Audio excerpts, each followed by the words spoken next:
hello.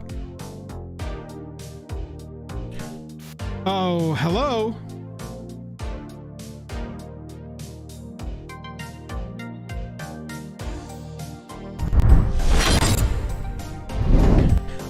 Hi there. How's everybody doing? Whoa, Jake almost tripped.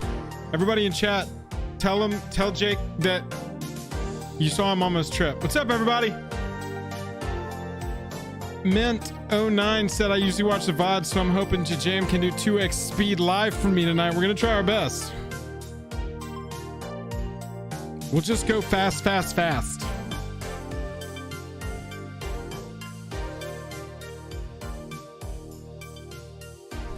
Jake, I don't want to freak you out, but there's a dog I don't recognize on the couch behind you. You're not. You got to be kidding me. Am I hallucinating right now? I think you might be. You may be having a mild hallucinatory experience. Everybody saw you almost trip as you went to turn that light on. We thought you were going to eat it and go into the TV. Oh, yeah. It's been a day. I have gone to IKEA 3 times, and today they had the item that I wanted, and it's just a storage item. Its name is Scrubby, and yeah, it took 3 attempts. The first time I went there, I saw it. So like on the first attempt, it's like, okay, it may or may not be there. Sure. I'll see something on the floor, and I'm like, okay, we may find the item that we like. And they didn't have it. And I was like, okay, well, let's... After this story, I got to tell you about the internet, but go ahead. Sure. Well, here's the thing is I did use the internet, and it was convoluted. So I ended up calling people, and I got someone on the phone, and they told me Saturday. They were like, you're getting 4 units in on Saturday. So I go last Saturday, not this Saturday, but the previous one. They never came in. So then they're like, okay, we're going to get some a Saturday from now. And then finally, today, they had 1 left. And I was like, Annie, get in the car. We're going. We have to race there. And they had it. They had the item. That's awesome, and so dude. I built that today. Yeah. That's awesome. Chat, type in hashtag early birdie. I'm about to run this. You got a couple seconds to jump in. Today, I'm going to give away some Batgirl sleeves, courtesy of Dragon Shield, sponsored on the channel. If we're using sleeves, you better bet they're Dragon Shields, and these ones have Batgirl on them. I believe Batgirl's real name is Barbara Gordon. Batgirl. I don't know anything about that. Alicia Silverstone, I believe, played Batgirl in Batman and Robin. One of the movies. Yeah, Batman and Robin. That sounds correct. I loved those movies as a kid. They don't really hold up, but they're still fun to watch. Yeah. Yeah, absolutely. They're not like it's not like you're watching. Exactly. You're not watching some top tier cool party. Yeah, you're having a good. You're at a cool party. That's what it is when you're watching those early ones. The first Batman is really good. The OG. You know they're bringing the OG back in that Flash movie. I saw that in a trailer yesterday. I went and saw Guardians yesterday, and that was in a trailer, and I was like, holy shit, they're like, we got to do that multiverse thing. Yeah, everybody's like, we have to do the multiverse thing. Meanwhile, everybody over at Magic is like, done with, we did that story thing. We've been doing that forever. We've been doing the multiverse thing forever. I'm actually pretty hyped on that Batman movie. Yeah, it looked pretty Flash, but yeah, I think it looks pretty cool. Or Supergirl's gonna be in it. Kyle Scott, congratulations, you're going home with the Alicia Silverstone sleeves. Make sure that you DM me on Discord and say, hey, my name's Kyle Scott. I won the Batgirl sleeves on the stream, and this is my shipping address. The Batgirl sleeves. And I'll get them out to you ASAP. Kyle Scott. All right, let's swap over and take a look at this. Hey, really quick before we do. Yeah, go ahead. Is Wolfsbane in here? Is Wolfsbane hanging out? Have we seen that name? Just gotta give a shout out to Wolfsbane, who keeps doing these amazing chapters for the videos that keep showing up in comments. Shout out to the chapters person. The legend, absolute legend. Honestly, if we could have somebody do chapters on our streams right after they're over, normally it takes us till like lunch the next day to get to it, just because we do have other things that we do besides sit in front of these computers.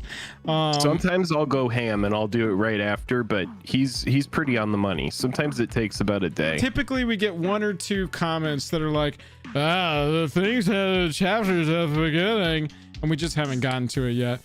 Bobby Z, thank you for being a token creature for 24 months. Bobby Z, that is 2 years of getting our anthem +1/+1, flying first strike, haste, trample, indestructible. Whoa! I can't believe, because the thing is at the beginning of the upkeep, we have to sacrifice one of the token creatures. Bobby Z, you've been dodging that for 24 months, man. Congratulations, and thank you very much for supporting the channel as long as you have. Yeah, that's huge. Oh, that's huge, also, man. You birthed our Commander League. How's everybody doing tonight? Yo, have you heard about this news that I mean, it kind of has some implications for MTG Finance. I know that we're doing some building tonight, but I want to just talk about this briefly, which is that 5 minutes. Standard has a season that is now going to be 3 years before things rotate. I mean, that's a pretty big deal. That kind of says to me that they're like, okay, so people aren't super excited about our collector products or something. How do we make it to where these cards are relevant longer so that more people are interested in this format? And how do we incentivize, box sales? It's kind of like what they've done with Secret Lair. They've drawn it out so you have a longer window of time, right, in order to to order. And now it's like with Standard, they're saying, okay, you're going to have this much longer to collect these cards and this much longer to build with them. It's going to make it to where a lot more stuff is in Standard. It's just pretty nuts, man. Pretty nuts. Yeah, I don't really know what to think of it yet. I've been so focused on, I've got a video coming out tomorrow, chat, and that's all I've been working on for the past like week and a half. I did see that news. I wonder, so every single Standard, there's always like a couple of cards that everybody's tired of dominating the meta, right? That's just perpetual. Sure. And that pretty is really much my happens. biggest There's concern. a couple cards that, like, the format ends up getting solved, right? Is like after X sets come out to a certain degree, and so like not completely solved, but Sure. like best in show cards end up coming to a head. People figure out what those are, and those start becoming, headliners in certain decks and archetypes. Right. And so I mean, I want to like dive into this a little bit more. We're not going to get into it this stream because we're going to be building a couple of the commanders that got Hammer, spoiled. it doesn't start until Wilds of Eldraine. But I don't know if that means that everything is rotating then, and that's when it's happening. I don't really, like I said, I haven't really looked into it that deeply. The only thing like off the rip that concerns me, I have 2 thoughts right off the rip. One is good, one is bad.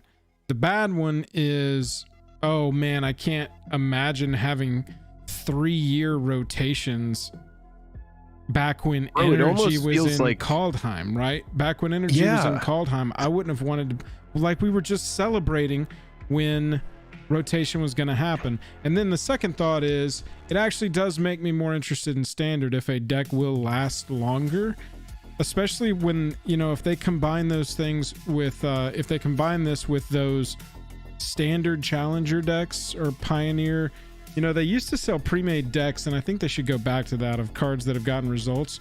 I mean, it'll make those relevant longer because, it won't be rotating 6 months after they release like they've done it. It kind of, to me, feels like Pioneer. It feels like Pioneer Light. It's like where Pioneer is like Modern Light.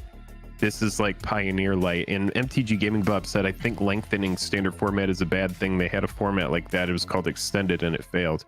Yeah, Extended kind of got phased out, and Modern came in. I was going to say, did Extended fail, or did Extended just de facto become Modern? It kind of did. It kind of became Modern, if I recall correctly, and that's a long time ago. A lot of people in chat may not know this, but Modern actually came to be after Commander. that's gonna kind of like freak you out a little bit to hear that, but it's true. Commander was a budding format in 2009, and Modern didn't actually become a format until I believe 2011. So Modern is newer than Commander, which is pretty wild. I always thought it was the opposite, but that's yeah, like one of those things where they're like, oh, Harry S. Truman and Cleopatra lived in the same time, and you're like, I don't think so. But they're like, no, the math, and you're like, oh, okay, cool. Yeah. I don't know that one's actually accurate, but you know what I'm saying. Yeah, it's wild. But yeah, I'm very interested in this. Bobby Z said, hell, I may even play Standard again. And that's kind of where I'm at. You know, this gives a lot of life to cards. This is going to be one of those things that I think people are going to kind of speculate on, kind of like when Pioneer was announced. You're going to have people that are like, well, this card wasn't actually good, but now that it's around this long, it is good with this. So yeah, we might see some decks that are just very powerful that end up just plowing through this, but plowing through being a dominating force, being hard to usurp, and then maybe it ends up being a really healthy thing. But I imagine there's going to be a bumpy road along the way, and figuring out how it's going to work and what it's going to matter. What it's going to matter for as far as MTG Finance goes. I feel like Bankbuster is so good. I love that card. I feel like what it basically says is you're never gonna get fetch lands in Standard ever again, because they would literally never rotate. And so, well, I mean, are they just gonna keep the format separated by point. blocks of lands, right? So you'll have shocks in Pioneer, you'll have fetches in Modern, and then Standard has whatever they get. Yeah, I don't know, but that's a really good point. We do know though how they will put fetch lands into products. When we go to Zendikar, it'll be as some sort of hidden slot in a collector product. They'll figure out a way to get fetch lands printed again. It'll be in a Modern set or some sort of, you know, Commander Masters kind of thing. That kind of, to me, this announcement kind of points to maybe we do get the fetch lands, the Onslaught fetch lands that were reprinted in Khans of Tarkir. Maybe those show up in Commander Masters, and this is kind of like signaling that, you know, that's where those are going to pop up. But yeah, pretty wild news.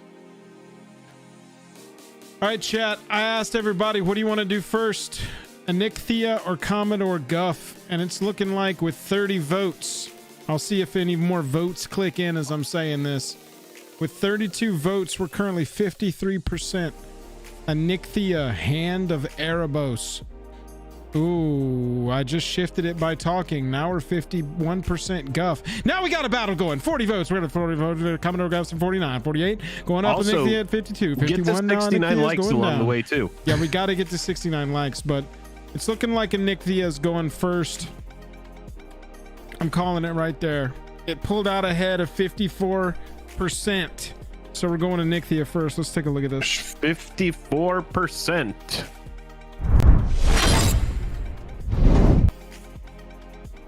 Commodore Guff. Anikthea. What's your favorite Commodore Guff? The etched one or the regular frame one? Who even knows anymore? I want the one that when you play it, it goes. Oh, I don't even know what that means. It's a sound bite. You know those little, you know those like greeting cards that you open and they're like. Oh yeah, yeah. We're not that far off from that technology in Magic cards. What I assume is going to happen is, you know, it's going to have a little pressure sensitive button on the back, and when you play it onto the battlefield, it actually has a voice line that goes. Anikthea looks right up my alley. Anikthea, Hand of Erebos. A green, a black. Here, let's pull her up on Scryfall. We're gonna need Scryfall anyway. Back this up just a little bit. Anikthea, Hand of Erebos. A green, a black, a white, and 2 for a 4/4 Menace Demigod. Legendary enchantment creature. Other enchantment creatures you control have Menace. And that's going to be relevant because whenever Anikthea enters the battlefield or attacks, exile up to one target non-aura enchantment card from your graveyard. Create a token that's a copy of that card, except it's a 3/3 black zombie creature in addition to its other types. Pretty good. Shoo-wee. Seems really good. So what we're going to be looking at here is Abzan colors, non-aura enchantments, self-mill, could potentially zombie under strategy. Yeah, that's what it's looking like to me. What stands out to you? Seems like a good place to be pitching cards. Maybe using stuff like mulch or whatever's going to fill up the graveyard. We're in green and black, so there's a lot of ways for us to fill up the yard. But the idea here for me is to pitch big, giant, stupid enchantments. Like, look up Overwhelming Splendor. Yeah, I was going to sort CMC and just go descending. Yeah, so I would go like that. I don't know why Overwhelming isn't pulling up, but that one, I would just go huge enchantments and then maybe some ramp, pitch stuff, play my commander, and then get big busted enchantments early, well before I should be getting them. Right. Oh yeah, that's exactly what you want to do. That's probably where I'd go with it. Yeah. Greater than or equal to. Let's see what's greater than or equal to 7. Oh, we got some enchantment creatures. Baneful Omen. Eldrazi Conscription. That's one that's good. Yeah, dude. Oh wait, no, it's non-aura. Okay, non-aura. So let's just do this. Minus type aura, and those won't even come back. 16 enchantments that are not auras. The CMC is over 7 mana. Debtor's Knell seems relevant. At the beginning of your upkeep, put target creature card from a graveyard onto the battlefield under your control. That's really good. Like, that's exactly where we want to be. Big, splashy 7-cost enchantment that's going to get something back. Yeah. You like Baneful Omen? I mean, it's a fine place to start. We may end up cutting it. But sure. Yeah, I mean, there you go. Legion Loyalty. That's a card that's terrible, but in here it might have a home. It depends on how many creatures we end up putting in the deck. But right. The more, if you have your commander... Oh, well, no, you can't do that with Myriad because they would die, but you would still get stuff, wouldn't you? On the ETB? Yeah. You may play lands exile with Hedonist's Trove. I've never looked at enchantments that are this expensive CMC wise, so I'm kind of seeing some cards and needing to be like, okay, wait, what does this one do? Like Grave Betrayal from RTR, that's a card that everybody always makes fun of, but the effect is massive. In here, it might actually be a playable thing. Yeah, you get all the creatures that die. Mm-hmm. Yeah, that's huge. Sandworm Convergence is good because you just passively get a 5/5. And creatures with flying can't attack you or planeswalkers you control. Yeah, that's silly. Oh, Zendikar Resurgent is very strong too. Yeah, we probably like that one in this one, huh? Yeah, that's one of the only good cards that came out of Oath of the Gatewatch. It's like maybe 1 of 5. No, there's maybe 8 cards that are good in that set. Enchantments with 6 as the CMC. Let's sort EDH rec here, since we do have a few more. We got 43 results here. Creatures you control have double strike and lifelink. Seems relevant with Menace. It seems pretty good, and Wound Reflection is always good. Just get that damage again. I like Mana Reflection as well.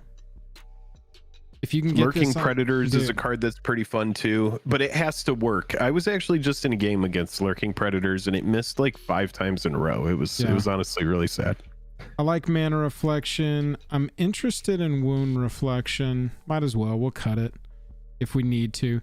Whenever a creature you control dies, put X+1/+1 counters as where X is the power of the creature that died. We're just going to be making 3/3s. Now, here we go. When Deadbridge... This card is stupid. Yeah. When Deadbridge Chant enters the battlefield, put the top 10 cards of your library into your graveyard.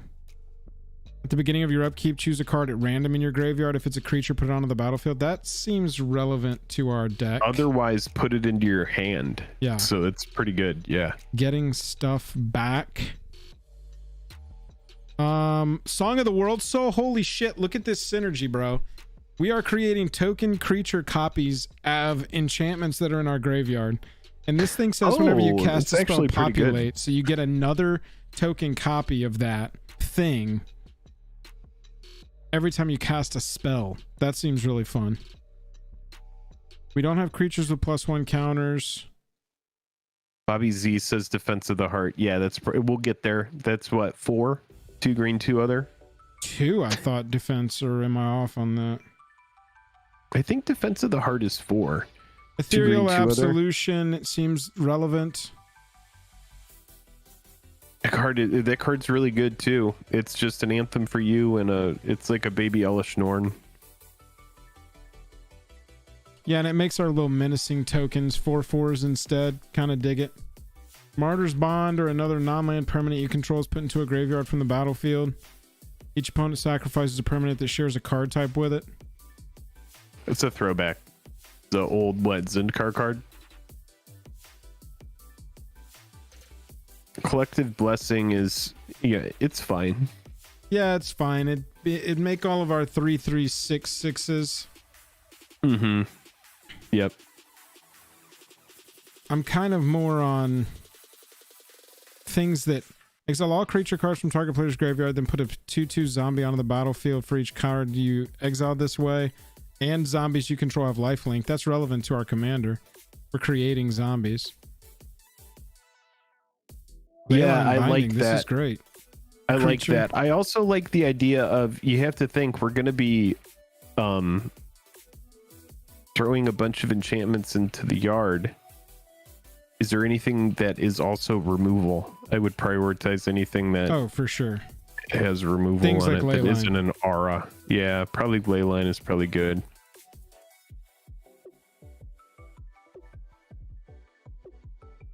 All right, so we've looked at some of the top end fun stuff.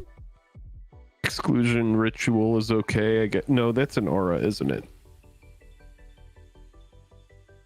Okay. Oh, Humility. Humility is so good, yeah. Group by mana value, group by type. Humility is such a not fun card. It is a brutal, mean, evil card. All right, cool. There's that. So let's go ahead and just add lands. Forest. What do we have? Swamp and island.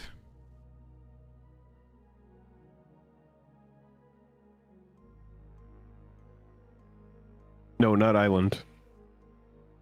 Oh, it's not an island. What is it? Plains. I was thinking it was blue in there. I was like, island? Have I forgotten the name of this basic land? Command Tower. Anthony says I like playing evil cards. Yeah. Yeah, same. Soul Ring. Arcane. Signet. All right, so that'll give us a little base. We'll just bring these up. Ooh, Replenish is strong in here. Yeah, it's a good card.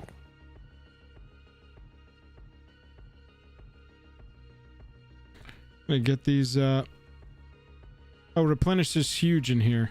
What are our best self-mill options? Because that's going to be something that we need to do a lot. Golgari Grave Troll. Does she enters the battlefield or attack? Okay, so our commander has no self-mill built in. This is going to be crucial for us to figure out getting as much of that in as we possibly can. Let's get Grave Troll in there. Because nothing's going to matter if we're not milling. Right. Not milling equals we lose. Yeah. So just type in, look at mulch, and then let's look at effects that are similar to mulch. Yeah, Stitcher Supplier is going to be important in here. Yeah, let's try a little advanced search here. We can do put into graveyard. Spectre's saying basically all the Abzan Greasefang enablers. Yes, it's true.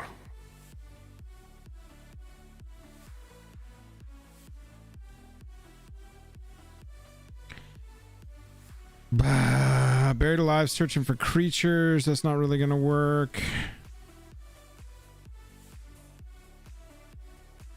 Search your library for a card. Put that card into your graveyard. So this is like a tutor for us. Violin Tumor. Yeah.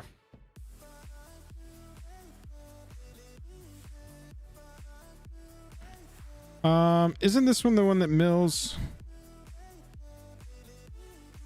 Here we go. Grizzly Salvage. That's huge.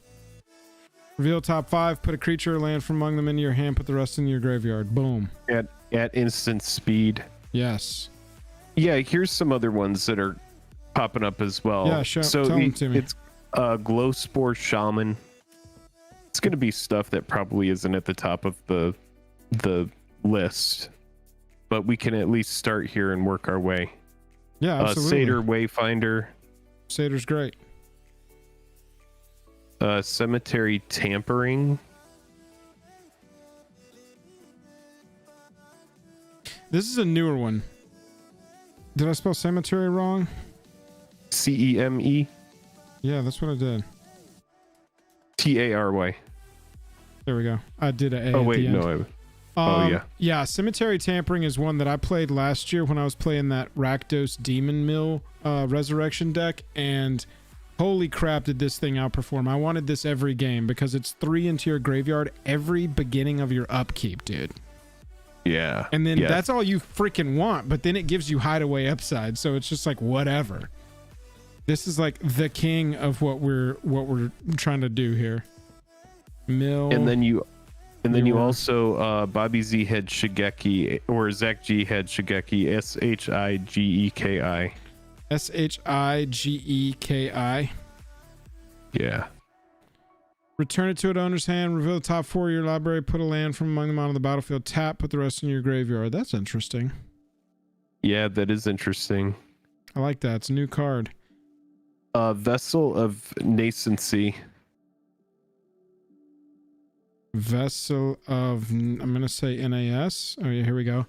Sack it. Reveal top 4 of your library. Put an artifact, creature, enchantment, land, or planeswalker from among them in your hand. Oh, I like that because it gives you a bigger choice. And we can get it back. You can play it again. That's good. As a creature, that's huge right there. That's so actually one thing. Let's try that. Type enchantment. Sort EDH rec. So any enchantments that let us mill. Ooh, at the beginning of your upkeep, put the top 2 cards of your library into your graveyard. Boom. And it's an enchantment creature that'll get menace. Just extra value. Mending of Dominaria, mill 2, return a creature card from your graveyard to your hand. You get to do that twice, and return all lands from your graveyard to the battlefield. Oh, that could be huge in this deck. Yeah. I like Incarnation Technique too. That's not bad. Where's that? Oh yeah, yeah. Yeah, chat has some good stuff. Oh, Incarnation Technique? Dude, this is, oh my god, this is one of my favorite cards to play in these mill decks, but it's a return a creature card from your graveyard to the battlefield. We're gonna have some, but that's not really what we're trying to do here. Ooh, Spectre's got the move going. Mezorb is so good. That's exactly what we want. Altar of Dementia is pretty good. I love Mezorb though. Mezorb is pretty obvious. I don't know why I didn't think of that one. Oh, what else was I going to say? I would say one thing I was thinking about is because our commander does this on the ETB, correct? Yes. Yeah, ETBs or attacks. We may want to run. I don't know how heavy we want to go, but we might want to go light flicker package with like maybe Restoration Angel, maybe an ephemerate or something like that to flicker our commander in order to get that ETB multiple times. Yeah. The other route is we just go ramp and make sure that we cast the commander a lot. But I reckon if we're in white, the idea would be to flicker a little bit. So maybe even a... Yeah, that's huge for an ETB commander. I'm still trying to hit a certain amount of mill spells in here. Look at this sure one. At the beginning of your upkeep, put 2 Eon counters on it, then mill cards equal to the number of Eon counters on it, and if you would draw a card while your library has no cards in it, instead return a creature card from your graveyard to the battlefield. If you can't do that, you lose the game. But I mean, this will get out of hand. This will basically give us everything we want, just straight up. You know what else you're going to want in here? You're going to want a ley line and probably a Witchbane or white ley line, because you're not going to want somebody to be able to Tormod's Crypt and exile your yard. Yeah, you probably want 1 or 2 hexproof in here. Binding of Titan seems really good for 2 mana, and it comes back. Angel, the commander right now is how's it pronounced? It's Anikthea. And Anikthea. This is a current or a upcoming Commander Masters commander. This is something that was spoiled but is not out. So we won't be doing any play testing, but what we are going to be doing is building and then drawing some hands. And seeing what some starters might look like. But it seems to be a commander that's good for like big enchantments, just getting huge effects off like massive enchantments off an ETB.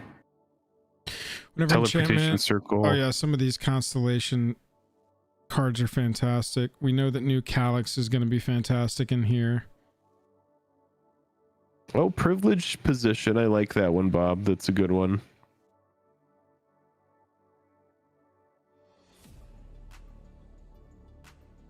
I'm going to put Calyx in there for now. Do we go all the Enchantress effects? Is it worth it to run an Argothian? Probably so, I guess. Probably so. That's what I wanted to go in here and drop real fast right now. Because I knew that we would want at least these 3. Whenever an enchantment's entering the battlefield, we'll be able to draw a card, put a counter on this thing, or create a 2/2 Pegasus with flying with lifelink. Yeah. I think with something like this, it's difficult because right now, chat, we need board wipe. Strategy, board wipe on enchantments. Look at sagas. Tell me what there is. Yeah, go ahead. Write this down. No, hold on. I need to focus my thoughts, and then I'm going to say this. Board wipe and removal, chat. That's what we're looking at right now. Oh yeah, let me get a little teleportation circle, and then what's the other flicker thing? Conjurer's Closet, right? Is there another enchantment that flickers like teleportation circle? What does Flickering Ward do? What is the one that we always used to put on Zur that made Zur broken as fuck? Oh, the one that gives it protection from a color, then you can return it to a tan? Oh yeah, never mind, that's not it. You want the one that... Now remember, chat, it's gotta be not an aura. Ghostly Prison is interesting. We just stacks it up. Yeah, you could. You could. Doomwake Giant. I want something more definitive than that.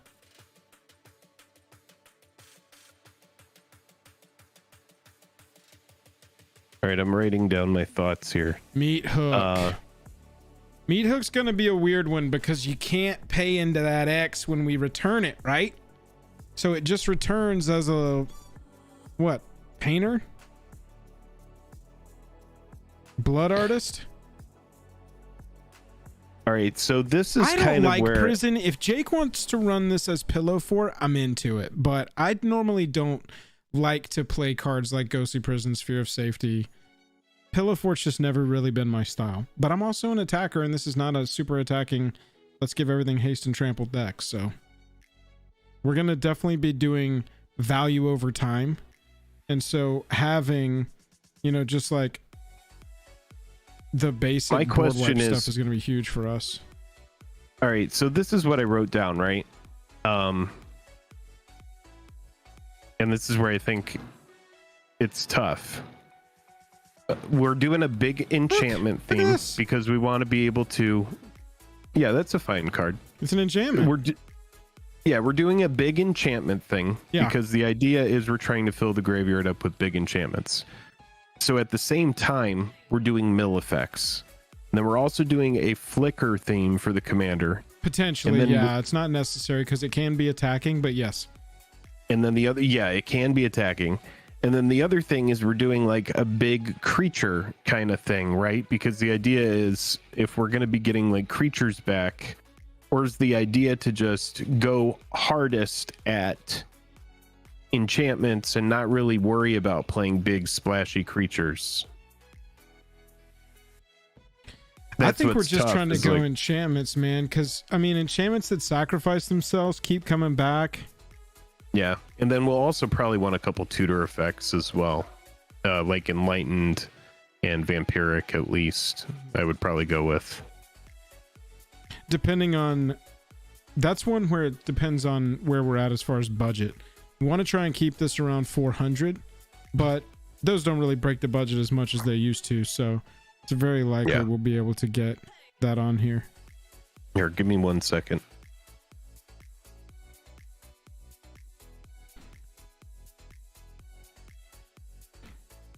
Legendary enchantment creature demigod.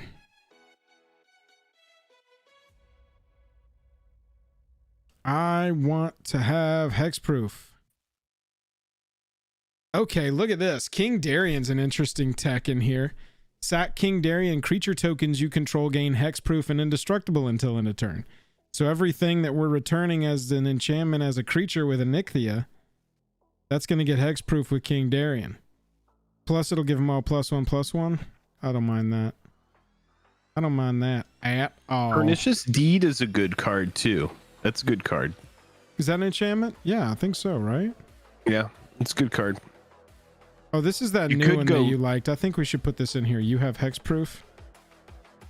Yeah, it's a good card. I mean, for me, I would rather just go like Leyline of Sanctity, Witchbane Orb, just because they're more difficult to deal with. Yeah, let's do it.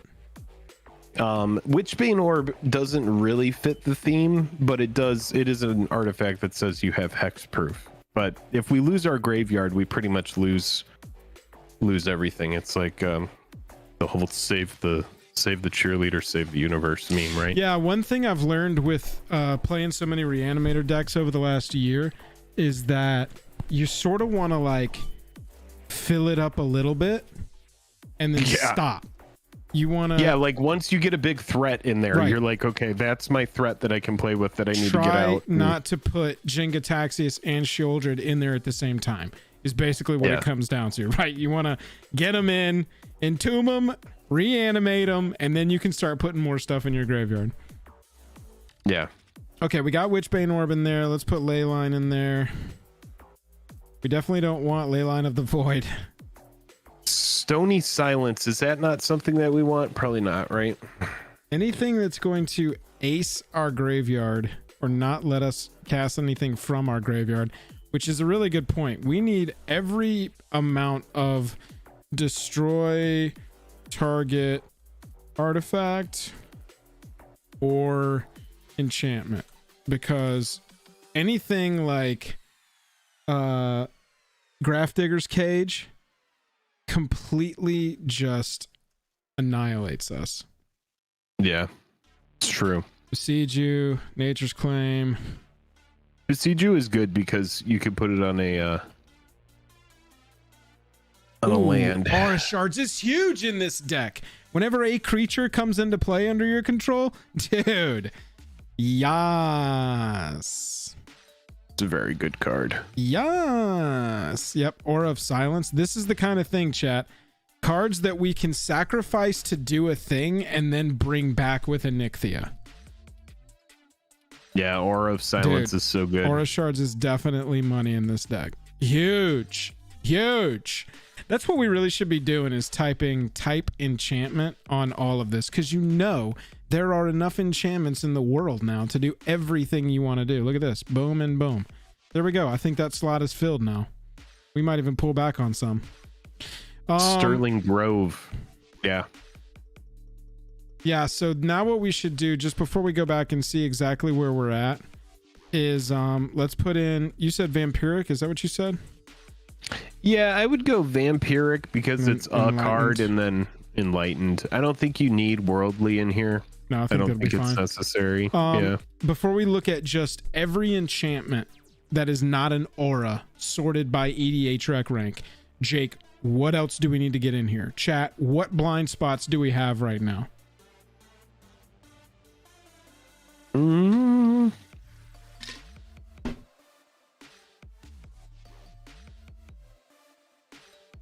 Minus type aura. Removal. We're missing just basic stuff like path, swords, ramp. What's the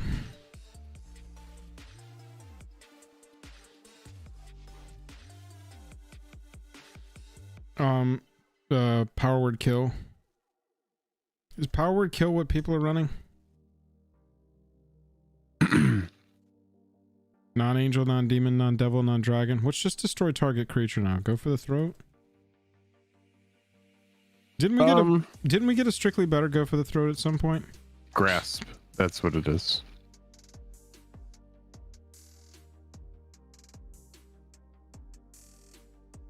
Infernal Grasp. There we go.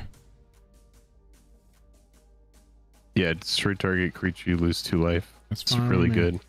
Fine with me. Okay, let's look at enchantments. Enchantment minus also, type aura. Are there any ramp spells you want to put in here? Any like? Of course. Okay. We should probably look for how much room do we have left in the deck? I don't know. That's what we're about to see. Like, isn't it worth it just to run these top ones? Probably, yeah.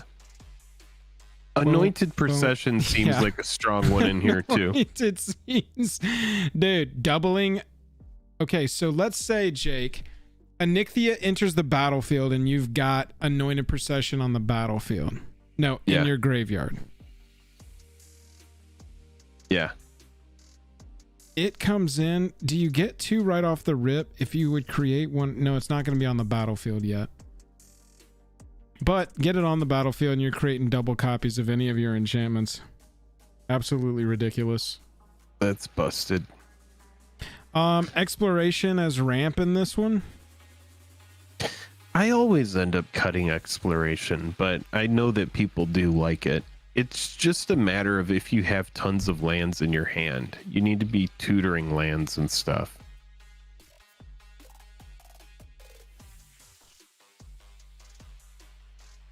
Ooh, baby. Whenever a creature with power 3 or greater enters the battlefield under your control, draw a card. Hello. Hello. Yeah. We're making 3/3s. We're drawing cards. I mean, Parallel Lives is a no-brainer in this, right? Anything we see here? Yeah. There's greater good if you want to get it in there. No, it wasn't greater good that we were talking about. It was something else.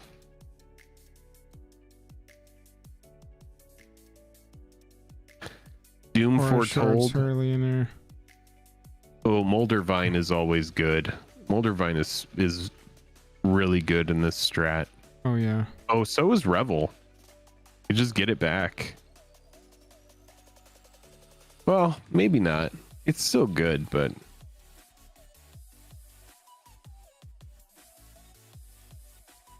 yeah, Growing Rights is probably good.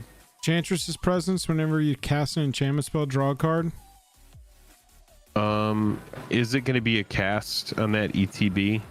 No, not on the ETB, but we're still going to be playing enchantments, right? True. Nyx Bloom is a no.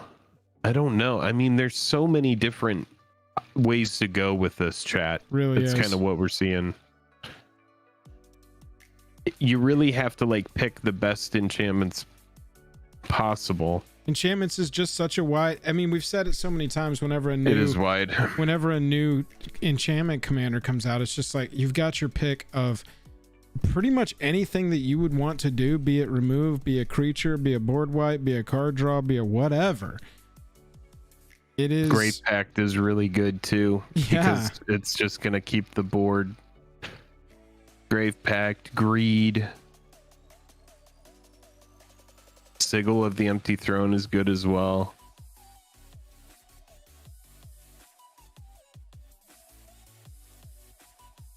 Is Greed worth it? I talk about when I always end up cutting. Yeah. Let's see where we're at. We've got a shit ton of enchantments. Let's see Okay. what our deck's Let's at. take a look. 105, 371. Hey, look at that. Just throwing a deck together. We're not that far off from our count and from our budget. Did we get Ramp in here? Obviously not. Look at those sorceries. Okay. We've got Soul Ring and Arcane Signet. And then we've got some stuff that's going to, like, Smothering Tide's going to create treasures for us. Shadow Cloud goes, Enchantment Ramp! Like, what are we missing? What enchantments are we missing? You mean like stuff that we're going to put like auras on our lands? Skrelv's Hive and Bitter Blossom, you think so? Utopia Sprawl is a aura. That's the other thing about this chat, about this commander chat, is that exile up to one target non-aura enchantment cards. So we're not saying enchantment auras are unplayable in this deck. We're just saying that to lean to our strategy as much as possible and prevent ourselves from whiffing as much as possible, we want to do non-auras. That's the only reason. Utopia Sprawl is great for this deck, and we may even end up continuing to run it. Or we may end up putting it in there because we are running cards like Enchantress's Presence, Sithis. That's right. Cetessan Champion that are just looking for enchantments. Type enchantment. Starfield of Nyx before I get timed out. Land. Starfield of Nyx. I will look at that. Sort EDH Rec. Okay, I think Zendikar Resurgent is in here. Yeah. Starfield. What about the Shrine package? Could you... At the beginning of your upkeep, you may return target enchantment card from your graveyard to the battlefield. That already seems really good. As long as you control 5 or more enchantments, each other non-aura enchantment you control is a creature in addition to its other types and has base power toughness equal to converted mana cost. This is one of those like really good or really bad. Bobby Z, we have Sterling Grove in. Look Yes. at Opalescence, because Opalescence is going to make all of our enchantments creatures. Each other global enchantment is a creature with power and toughness, each equal to its converted mana cost. It's still an enchantment. Yeah, that's a old reserve list Does card. global include? Oh yeah, non-auras. Okay, this is the. Here's your oracle text on this, chat. Each other non-aura enchantment is a creature in addition to its other types and has base power, base toughness equal to its mana value. So this counts for everybody.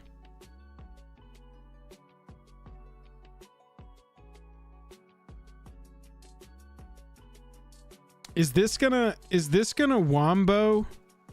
Is this gonna non-bow with our commander? We're creating token 3/3 enchantments. Is this gonna, because it's a non-aura enchantment that we're creating here?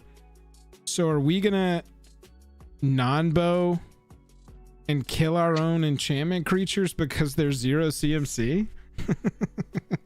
I don't know if this one can go in there.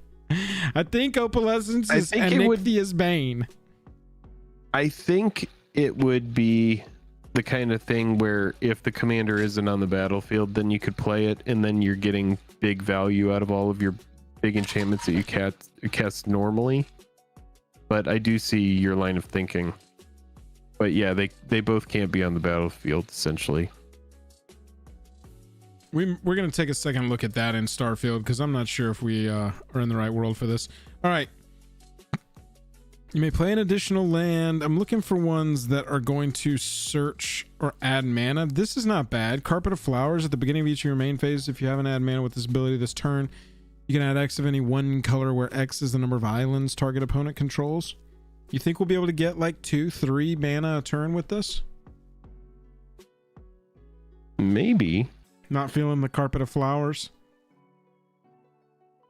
No, I like Carpet of Flowers. I like it. It's fine. I think that could work in here. All right. Rites of Flourishing is interesting in this deck. Yeah, it's group hug, but it's interesting.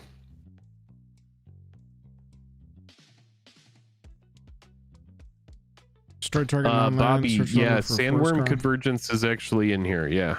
Sandworm is in. Banishing Light needs to go in. Grasp of Fate's really good, right? Enters the battlefield for each opponent. Exile up to one target non-land permanent that player controls until Grasp of Fate leaves the battlefield. Holy shit. Yeah, it's pretty strong. Must include that card.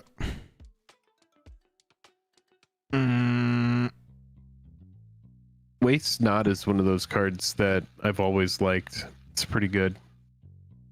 Whenever an opponent discards build around. Oh, yeah.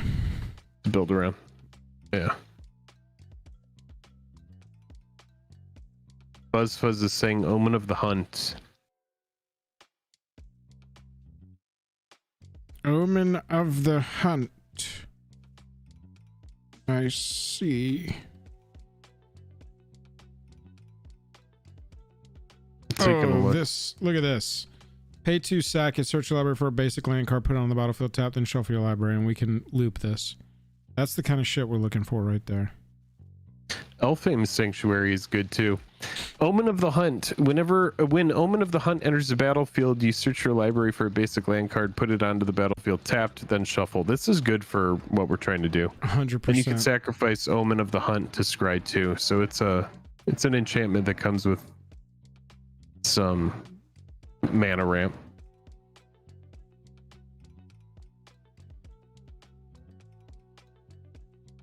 Interesting. Yeah, Colony Heart is that's a good one too. That's an old one, but a good one.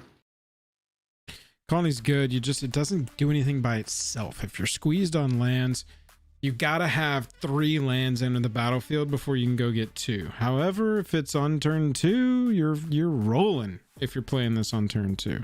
Or even turn 3, because you can play it pre-land drop. I think it's worth it. Yep. Yeah. I think it fits our theme. Oh, yeah. Jake, you play 56 lands, so you're good. Yeah. Okay. We'll make sure to do 56. Basic land ramp.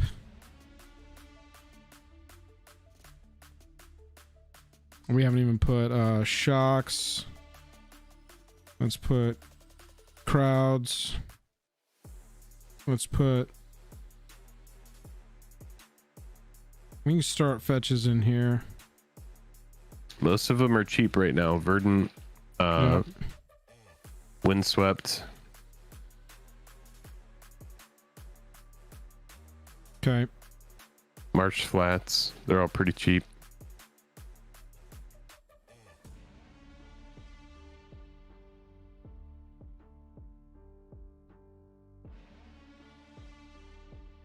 Ooh, we're currently at 743. Wow. Red Oven says, yo, what's up? Good to see you.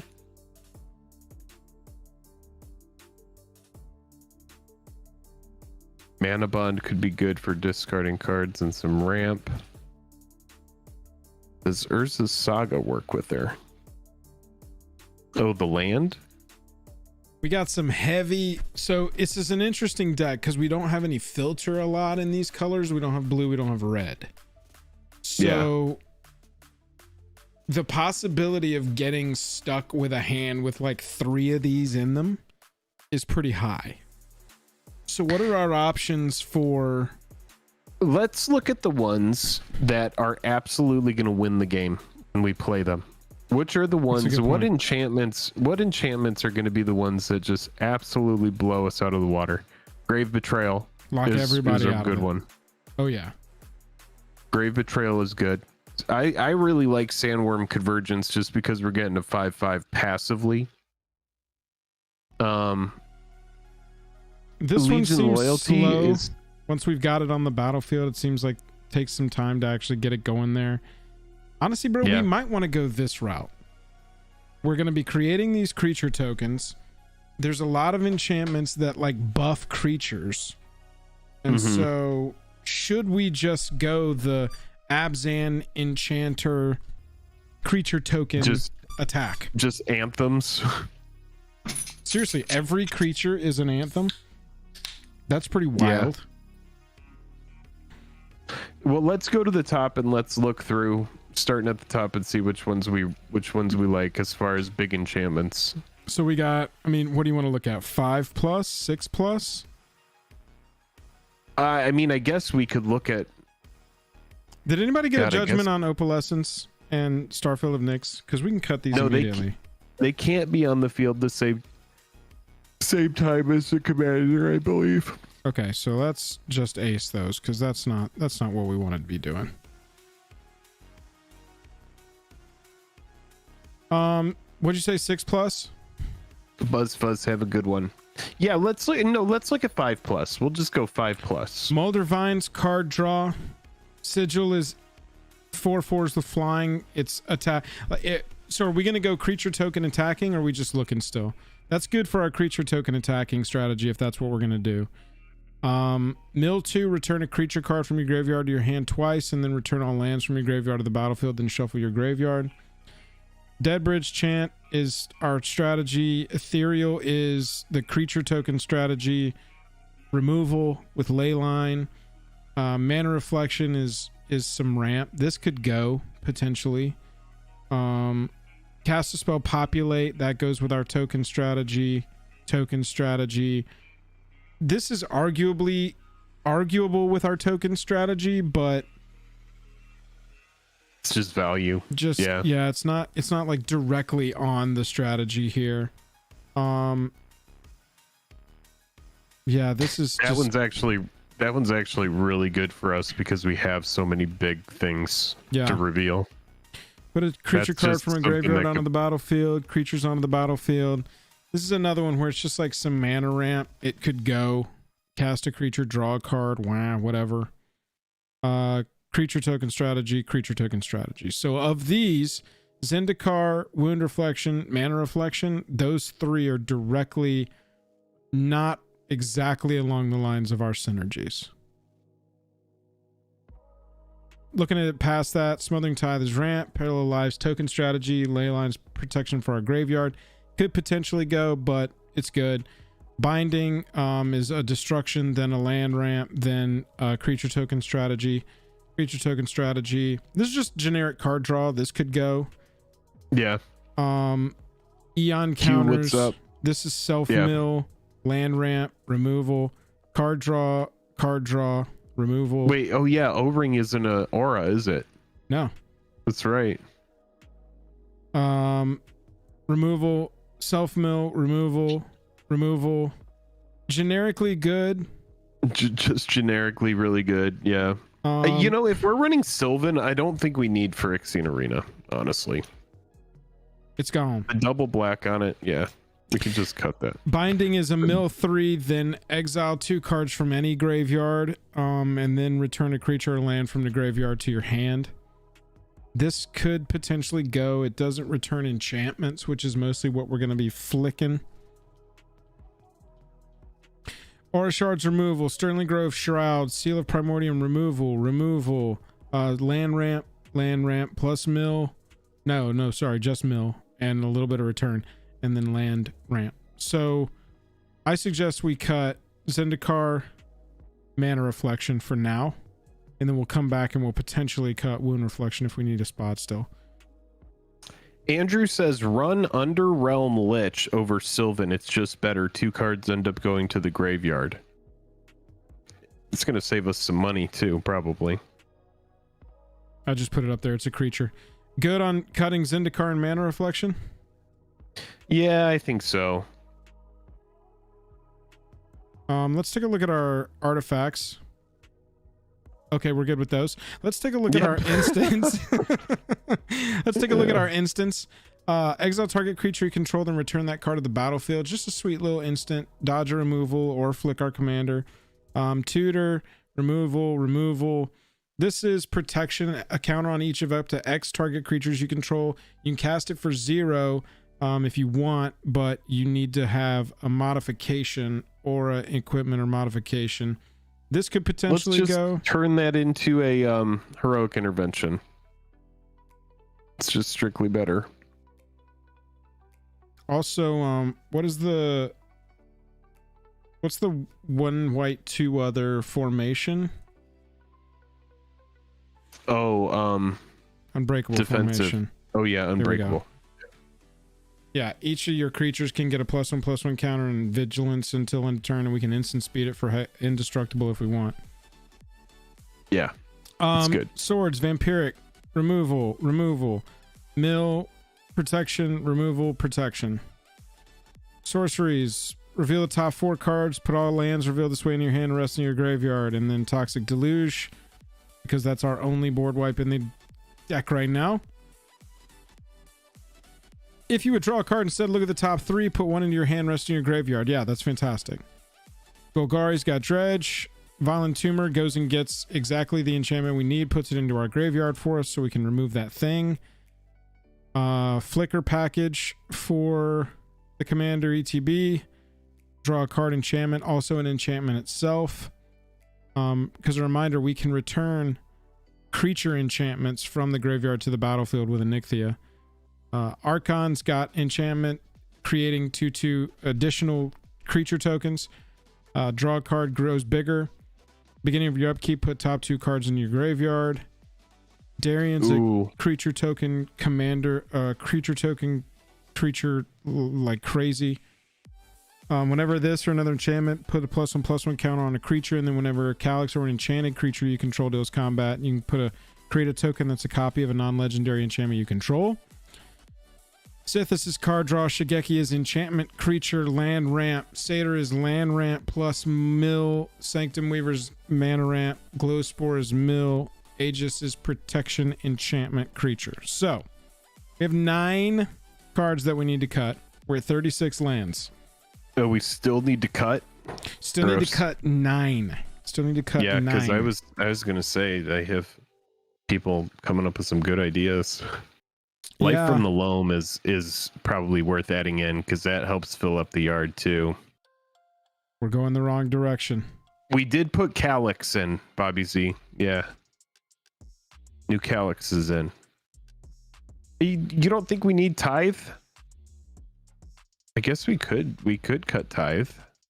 Tithe is just one of those cards that's always good. Yes. Looking at this, so I think Wound Reflection can go. That's just damage. This is creatures you don't control dying, and this is creature cards from any graveyard. That's important here because we're not doing a ton of like creature reanimation in this. I feel like we can cut the one creature, Aegis of the Gods. You have hexproof. We've already got Witchbane and Leyline, so that seems cuttable to me. 8 cuts. Multiple Wound Reflections stack, huh? It gets exiled though. I mean, if we can, you're talking about we gotta exile it from the graveyard and create a token copy of it, then create a copy of that token, and then we're in business. That feels like 2 steps too many. Pernicious Deed, swap it for Toxic.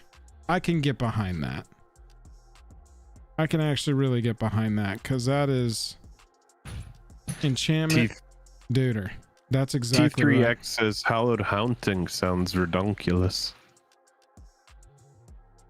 DJ Zam, why wouldn't you cut Witch and over the enchantment creature Witchbane?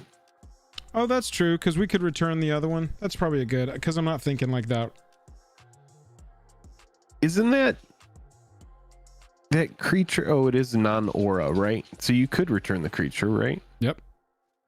Yeah, that seems good. So that let's seems cut like the way to go. artifact version of it, and then we'll put back in, what was it, Aegis or something? Yes.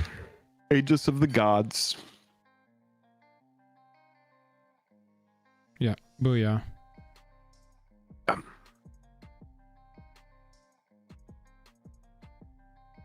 7 more cuts. I'm not really liking Binding of Titans at this point. I'm not in love with Colony, but it's fine.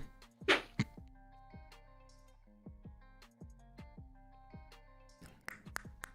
do you think, Jake? 6 more cuts here. You know, it's tough. Are we trying to save money? Because if we're trying to save money, then some pretty obvious ones can go. Like Parallel Lives could go. That's an expensive card. Yeah, we're trying to save money. Sylvan could go if we're trying to save money. Yeah, that's 24. You were saying 400. Yeah, I think 400's a good number to aim for. We've also got a lot of money in lands down here. We've got shocks and fetches. That's not and necessary. you wouldn't want every single fetch in here. We don't need every single one of them. Right. I think we could bring the ones that are completely on our colors. We could bring Verdant, Windswept, and what's the other one I'm not remembering? Marsh Flats. And then other than that, we can definitely trim some value in there. I could just run the pain lands and stuff. I always like the pain lands in Commander. They always do exactly what you need them to do. Yeah, let's just put the pain lands in and cut the shocks. Well, the shocks are fine to keep. They're not that expensive, and the shocks are always good to tutor up in a 3-color deck. I like the shocks. We just go, or at least 2 shocks, like the Overgrown and the Temple Garden.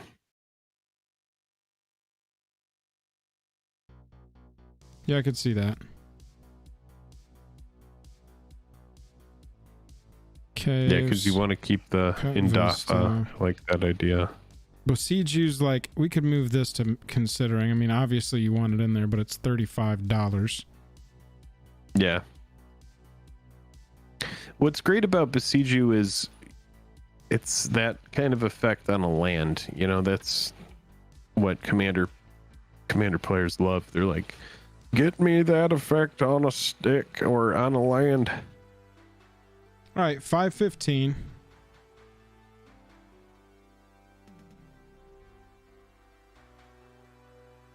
Yeah, curses are auras. So yeah, curses or auras. Is Scalding Tarn in there? No, I think I cut it. It shouldn't be in there. Oh yeah, it's still in there. That is not. If someone goes remove Scalding Tarn. Yeah, I don't know what Scalding Tarn was doing in there, folks. I don't even know how it was possible. 2 Wooded Foothills? Or 3? Let's go 3 Wooded Foothills. I think that's appropriate. Yeah, this mana base looks fine. Yeah, so like there's a couple questions you would want to ask yourself if you're going into your mana base are like, what are some of the effects that you like to have on a land? If you're in a certain meta and a lot of people are taking or stealing your commander, you're going to want Homeward Path. So it's in 3 colors, it's difficult because you want to be able to bring in some of those colorless lands that have good utility effects. Like in here, in a high CMC deck, I would be running Temple of the False God. I would be running something like Ancient Tomb. Yeah, we haven't gotten to utility lands yet. We need 4 more cuts from the main deck. We're still obviously on 37 lands. We could potentially cut that down to 36, but that makes me nervous running 1, 2, 3, 4, 5, 6, 7, 8, 9, 10 enchantments that are 6 mana or more. We want to be hitting our land drop every single turn. Yeah. I moved Parallel Lives to the considering list. At this point, I'm making cuts based on budget. I think that was a good note, Jake. These 2 cut out, over $70 worth of value just by dropping those 2. into considering, and we'll know that we can go down there and pull those up if you want to go a little more over on the Do you guys not like Moldervine? I feel like Moldervine is strong, but yeah, I guess it's not going to win any games, but it's going to keep your hand full. Yeah, it's just one of those generically good cards that has been kind of pushed further and further out as the average CMC of Commander goes down. I just think this one's kind of fallen out of favor with people, especially when, I mean, Jake, it's a good cut. It's still big. Look, it's still big though. It's still a big card. Sithis 2 mana. Eidolon 4 mana. Cetessan 3. You know, there's just so many of those effects nowadays. Yeah. This one, I mean, here, I see what I agree with you, but Presence. I also really like Moldervine. 3 more cuts, $25 more. I mean, I guess Smothering Tithe is one of those, just like, it's not necessarily our plan. It's just very good. This could move to considering. Playing it to play it. Right. Yeah. So that gets us under the 400. We got 2 cards left to cut. What else are we feeling?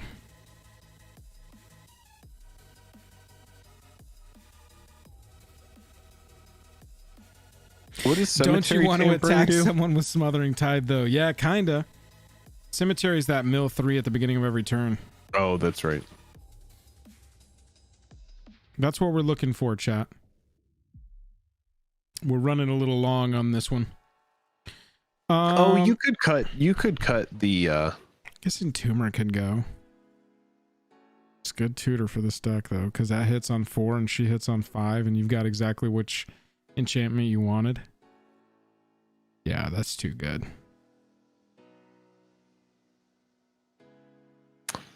Way too good. Resto Angel. I mean, Resto Angel is a great way to get our general flickered. Oh, for sure. We ended up cutting Cloud Shift too, just because it was the one-time effect. Yeah. Be great if we had those effects on enchantments so we could bring them back. Let's cut one more, and then we can look at utility lands, and then we can swap and knock out our Commodore Guff build. One more cut. Yeah, we probably need... What does the Nyx Weaver do? Beginning of your upkeep, put 2 cards from your library into your graveyard. Then you can pay 3, exile it to return a card from your graveyard to your hand. Interesting. And it's an enchantment creature. Yeah. You do exile it, but it does fill up the yard, which is kind of cool.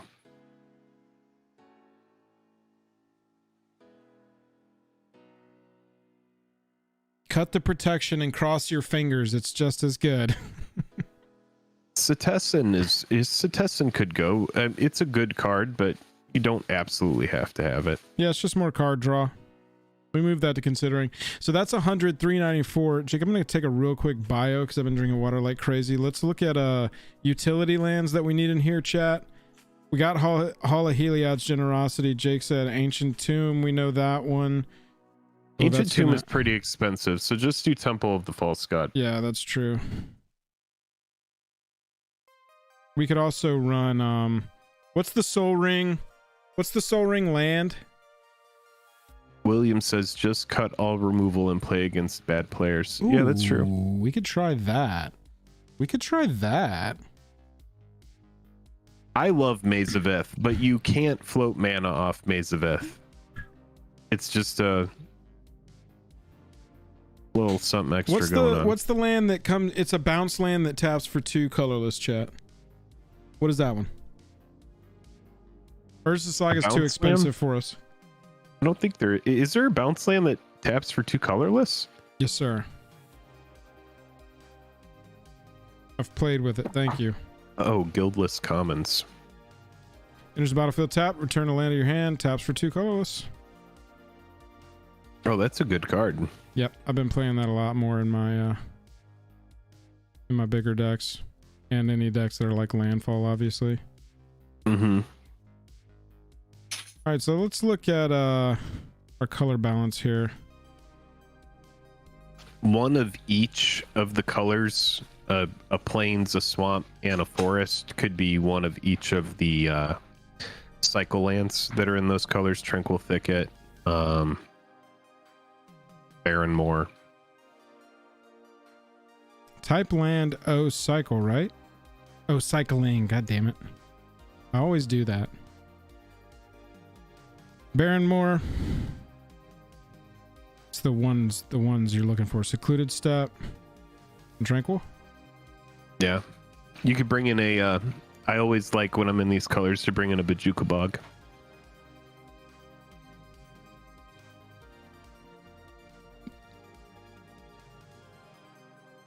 These are all lands that are enchantments that turn into lands. Yeah.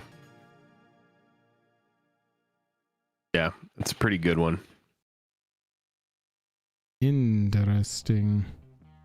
Growing Rights is good too. Yeah, I feel like you could Bajuka your own graveyard for the flex. I like that idea, Andrew. You just go use the restroom really quick. Yeah, I will. And then you could come back. Come down on plains. And swamp. The Swampy Bumpy. BRB. Jank, how's it going? Good to see you.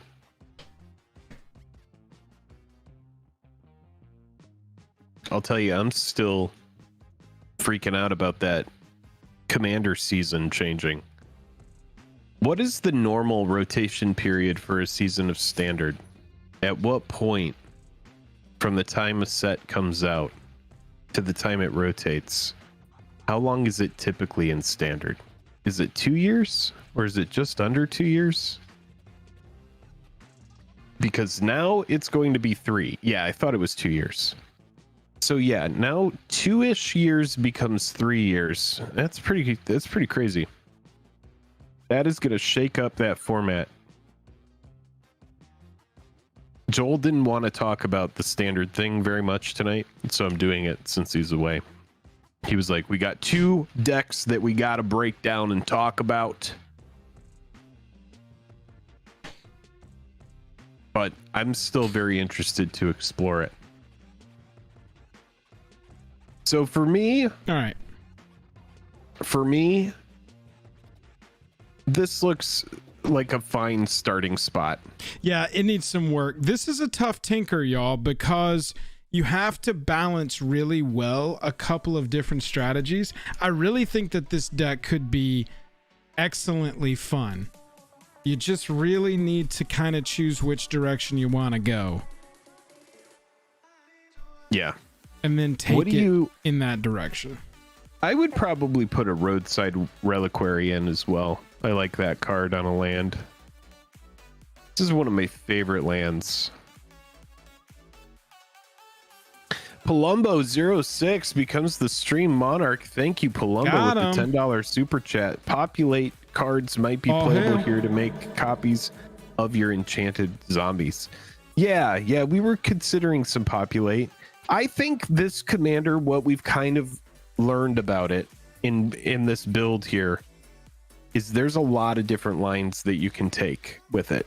Oh yeah. It's like, do you want to maybe just run a bunch of tutor and not entomb effects, but tutor effects that are going to make sure that you get that card in your graveyard. One card that we didn't put in here that I feel like is pretty good, Gerard's Orders. You remember that card? Oh yeah.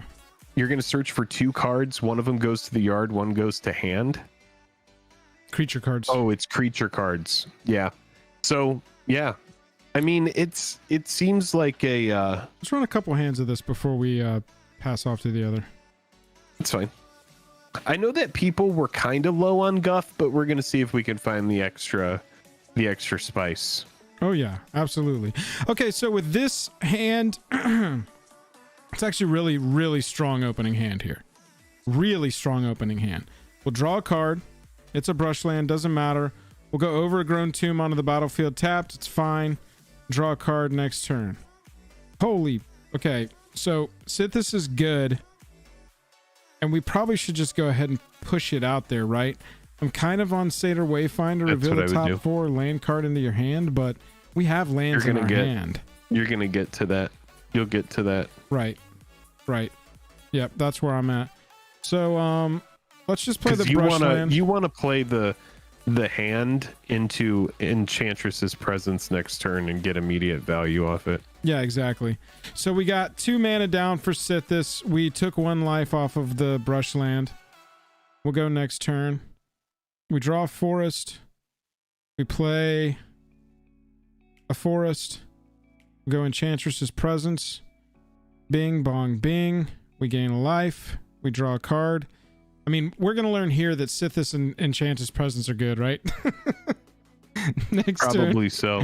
Next turn. I mean, these 2 cards are good, y'all. If you play enchantments, play these cards.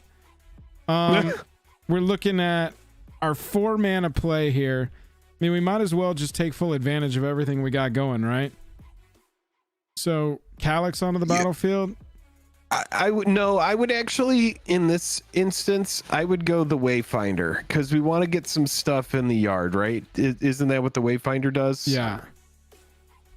Yeah, I think we go Wayfinder because if next turn we're going to be casting our commander and getting something out of the yard, we want something to be in the yard. Ooh, yeah, look at that. Is that what goes in?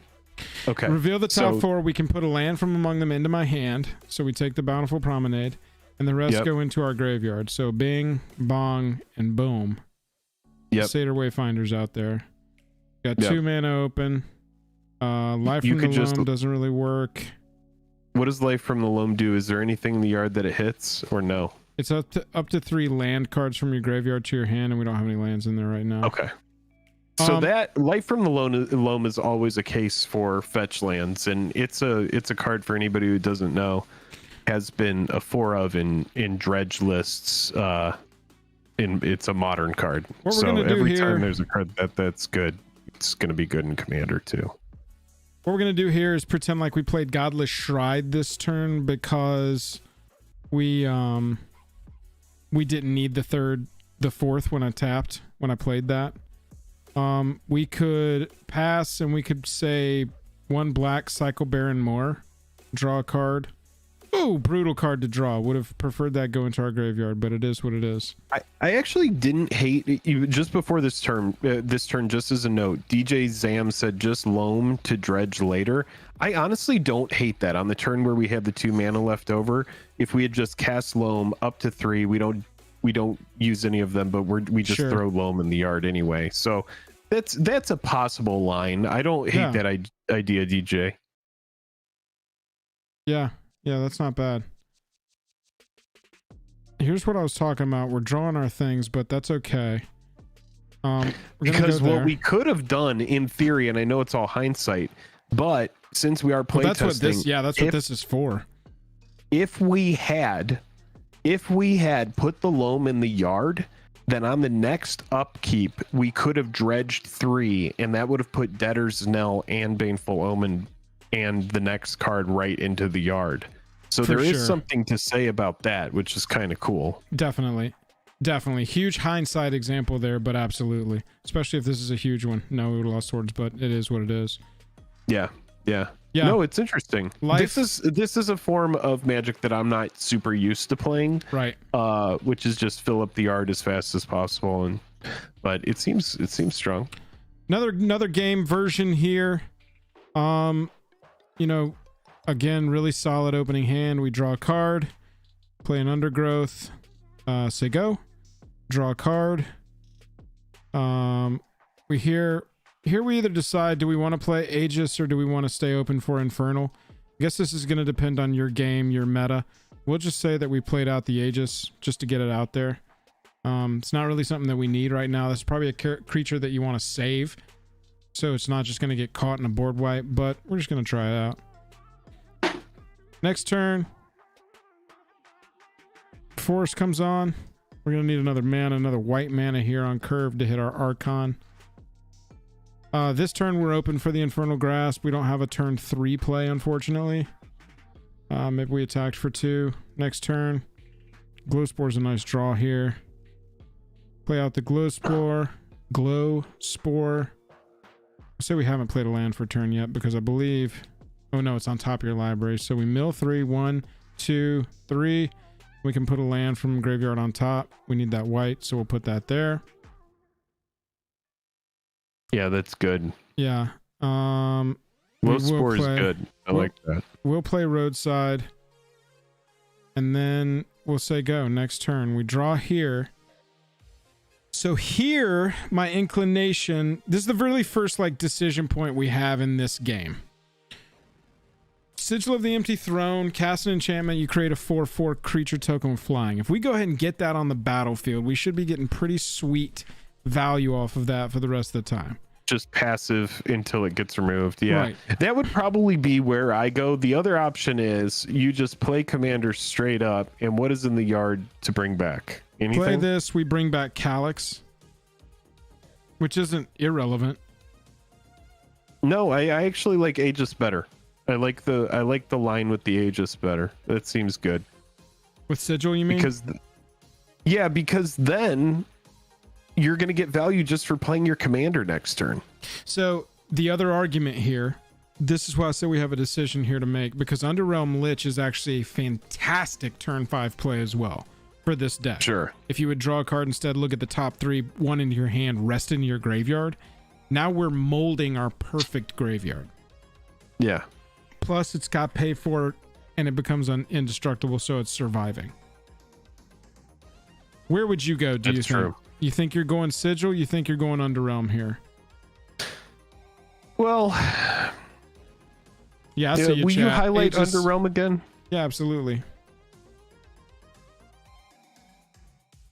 If you would draw a card instead, look at the top 3 of your library, put 1 into your hand, the rest into your graveyard. So if this, let's just play out the turn. If we played this on this turn, for instance, on our next turn, just a Sylvan. It's a Sylvan, yeah. On our next turn, we look at this. We see throw 1 in the yard. No, we throw 1 in our hand, and Verdant. and the rest into the yard. And so now, on this turn, we are set to play a land, go get the thing, play Anikthea, get Sandworm Convergence right onto the battlefield as a 3/3. And at the end step, we're getting a 5/5.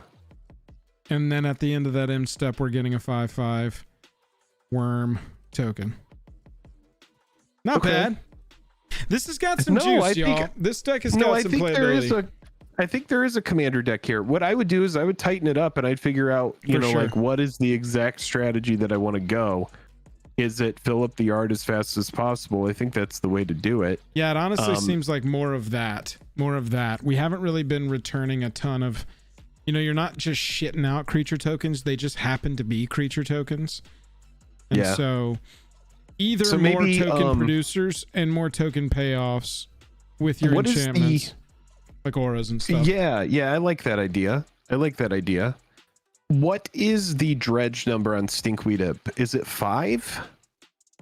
If we were to go Stinkweed, I feel like that seems like something that we want in this deck. Dredge 5. Yeah. I mean, I think we would cut Aegis like automatically and put Stinkweed in there. Yeah, let's just run Stinkweed. I feel like it's got Death Touch.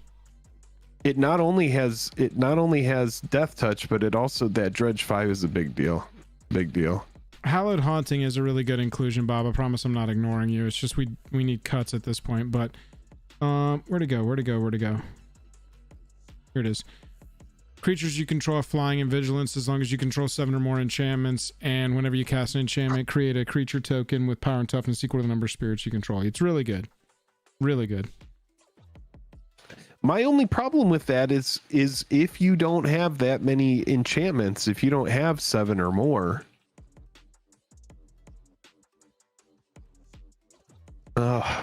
it's tough. It's tough. We can move it. We'll move it on to the considering just to keep this at exactly 100 and under 400, and that'll be our first pass at Jam Community Anikthea at a $400 budget. Yeah, I'm actually a little bit more impressed with it than I thought I was going to be. That happens a lot with these commander deck list builds, man. We go into it and build it and actually put a strategy behind it. Yeah. No, I think it's fun. One of my favorite permanent types is enchantment. It's probably my favorite, and then artifact right after that. And one of the reasons is because they're so difficult to remove, and sometimes you don't get to play the big splashy enchantments in Commander. So this is a commander that cheats them out early. There's part of me that's like, I want to be playing ramp because I want to get the commander out as early as possible. There's like a few different things that you have to do in this deck. You want to run big enchantments if you want to get the most out of that ability, right? If you want to get big splashy effects, exactly. And then you have to be filling up the graveyard, so you have to kind of do like a mill strategy in order to do that, or else you're just going to be holding those cards in your hand going, how do I discard this? And then one thing we didn't do in here is we didn't really do any big creatures. You know, most of our creatures that are in this deck exist for the purpose of either filling up the graveyard or what else? What's the other reason they exist? Filling up the graveyard or ramping mana, drawing cards. Yeah, they're all either graveyard synergies or enchantment synergies with payoffs accordingly. I put Gaia Reach Sanitarium in there. I think this is an auto include in this deck, honestly. Each player draws a card, then discards a card. This is going to let you get those giant enchantments. It's going to give every player a card, but it's going to let you get those giant enchantments out of your hand. You need that in here. Right. Yeah. Stuff like that is really going to help. You know, I like that idea. Potentially Dark Deal, cards like that could be really cool. Yeah. Little wheel action. This is discarding creatures. Rankles, fine. You know, bone shards, cards like this. If you wanted to look at your removal package and start swapping some of them out with more synergistic plays, I am a fan of that. Yeah, exactly. Yeah, like this right here, even though it's sorcery speed, this would probably come in over, you know, maybe one of our 2-cost instant speed removal, sadly, but it works more with our deck synergies.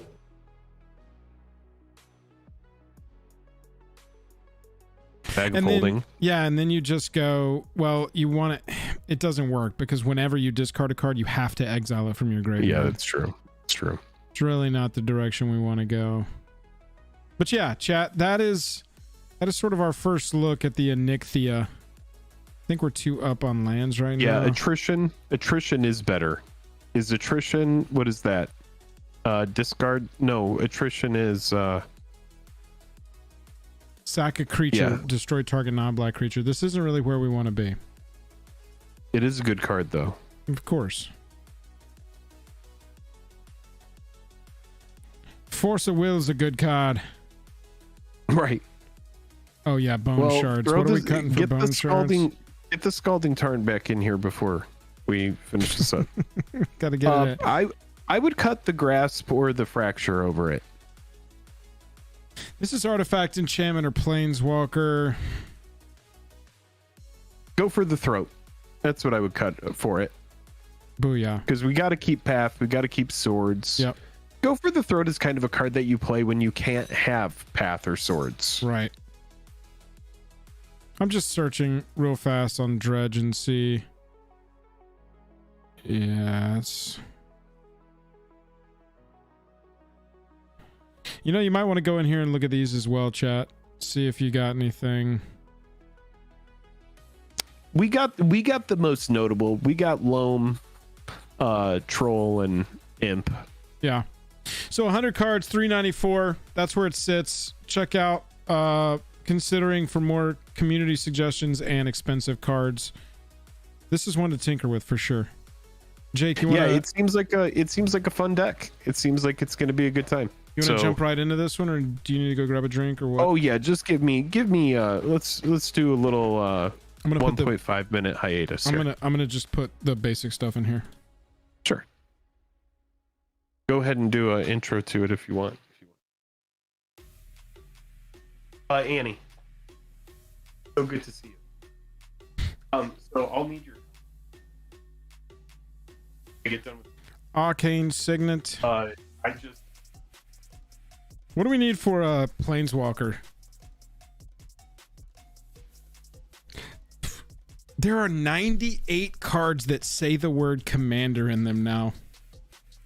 Wow. No, full gore. It probably needs a little bit of tweaking, but we tried to put effects like that on enchantments that weren't auras.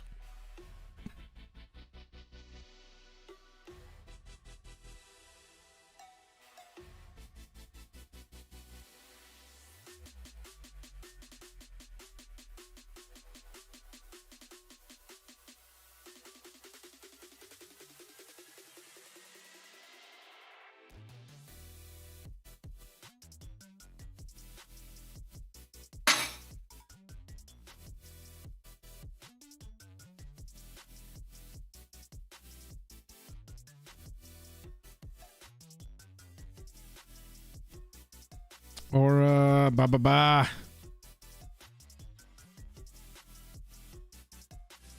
just board wipes in general are good for Planeswalker Commanders, right?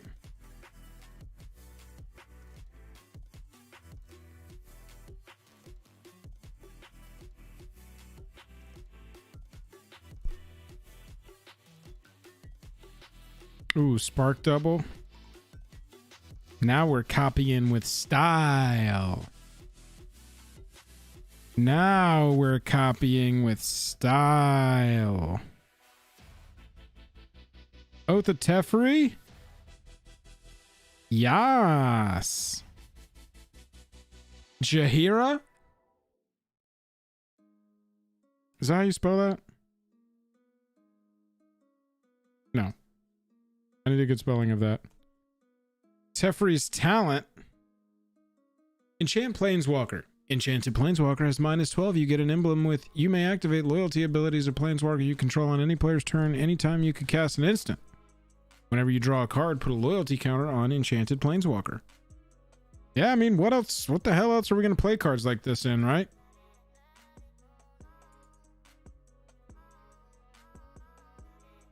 Oh, loyalty. Oh, it's going to be all...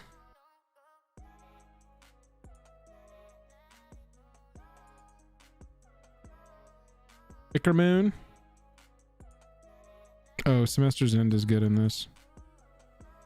Chain Veil. Loyalty counter on it. Don't want Immortal Sun. Like that. Yeah, Ickermoon.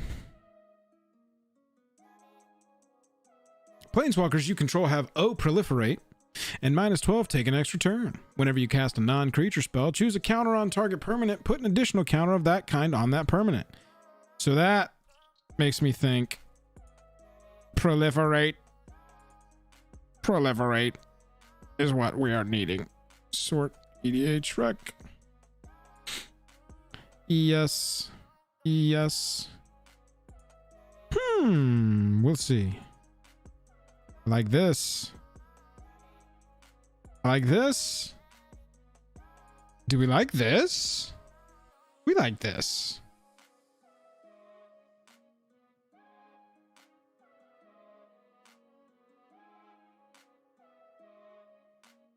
Combat damage. I don't love that. Ooh, all will be one. That's good. I like that. Do we like Staff of Completion in this? Oh, if you would proliferate twice instead. Oof.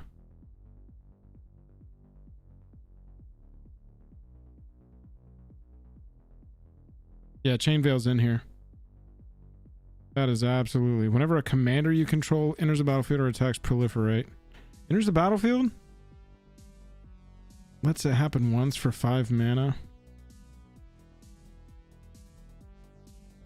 Yeah, like I'd rather do Experimental Augury. Fuel for the cause. Proliferate, draw a card. Steady progress.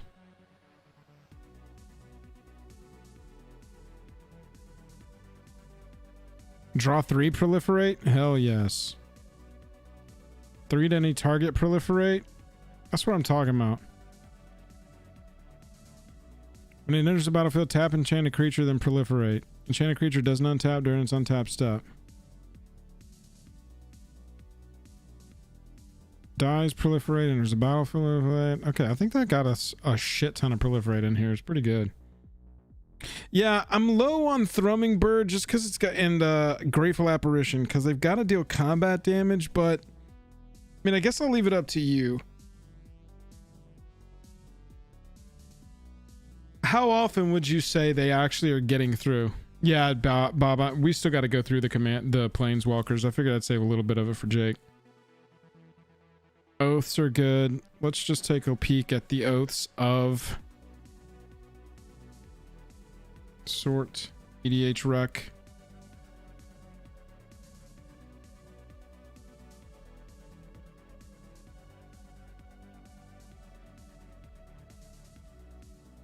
All right.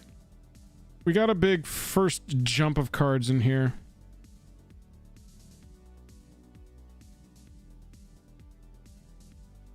Okay. And let's go ahead and get Island. Come on. Island. Mountain. Plains. I can run Scalding Tarn in this deck.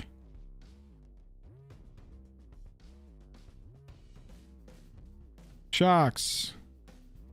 Pains. Crowd.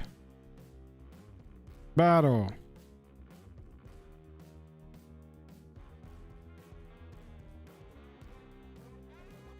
No, these are not the ones I want. What are these called?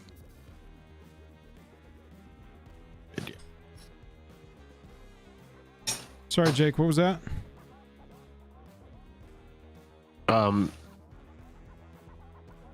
Chat was just saying I was on mute. Oh yeah, sorry. There was a kitchen noise. I just muted you over here. I forgot to do it when you came back. I'm sorry. No, all good. All good. Yeah, let's just bump this up to 36 lands and we'll go from there. And then we'll start making some little Jeskai action. All right, we're starting at 36. Yeah, so we got a couple of cards in here already, chat, but let's take a look at Guff. Let's just pull up Guff over here. Commodore Guff.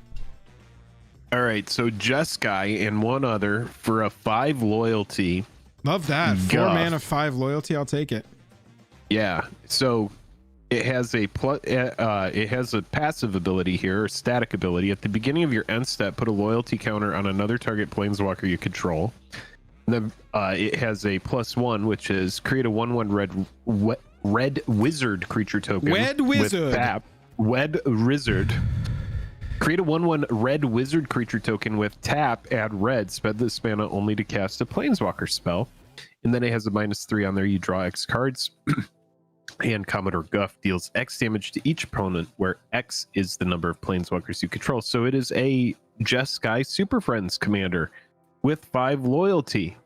So it's pretty much just keep your hand filled up with planeswalkers and create mana dorks that cast and cheat out planeswalkers, and it has a static ability that is synergistic with planeswalkers. So looks kind of good. Some big planeswalkers in these colors that come to mind. Yeah, let's do and some math. I also did see chat saying stuff like Thrumming Bird is going to be huge in here. There's a lot of stuff. A lot of deal damage, proliferate, counters, stuff like that. Looking at Commodore Guff, doing the math, if you're able to get this out on turn 4, you have 4 mana. You uptick, create a wizard. That gives you a 5th mana. And then on turn 5, you're able to cast 6 cost planeswalkers. Yeah, so for me, I'm going to tell you how I would build it. Let's build straight it that up. way. How my gut. Gut tells me Guff would be built. Hold your gut 2 seconds. Let me show you what we added in. We went ahead and looked at just like the basic planeswalker as your commander cards that you would want to run. Cast non-creature, proliferate. Copy of a planeswalker, except it's not legendary. It's a good card. Proliferate, draw a card. Draw 2, proliferate. Draw 3, proliferate. Look at the top 3. One into your hand. Put the big blue enchantment in here. Yeah, it's in here. Look at the top 3. Put 1 into your hand. Rest on the bottom. Proliferate. Fierce Guardianship. Volt charge, 3 to any target, proliferate, counterspell, proliferate. You can see what we're doing here. Exile any number of creatures and planeswalkers, return them at the end step. They all get an additional loyalty counter on them. Yeah, I like that. This is the proliferate. Okay. Chain Veil is extra activations. I see Tide.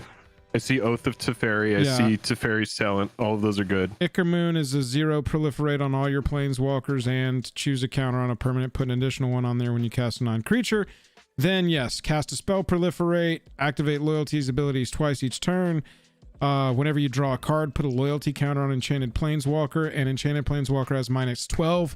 You get an emblem that says you can activate loyalty abilities of planeswalkers you control on any players, any turn, anytime, any will, any day, any way, any place.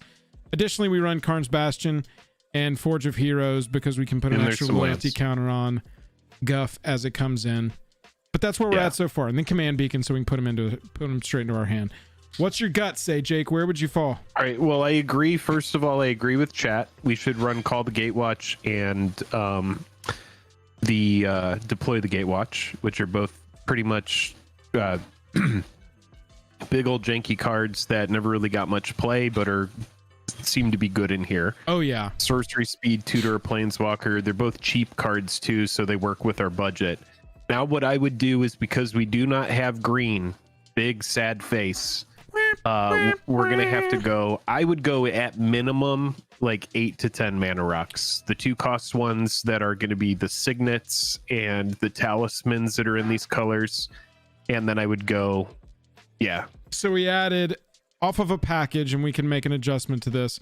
Moxfield, if you're not familiar, chat, has a function where you can save groups of cards as packages, and then when you're building decks, you can just say add this package. And so if there's like 8 cards that you just run in every commander deck, period, go create the Bobby Z package if you're Bobby Z, or you can call your package Bobby Z. That's also has other weird implications.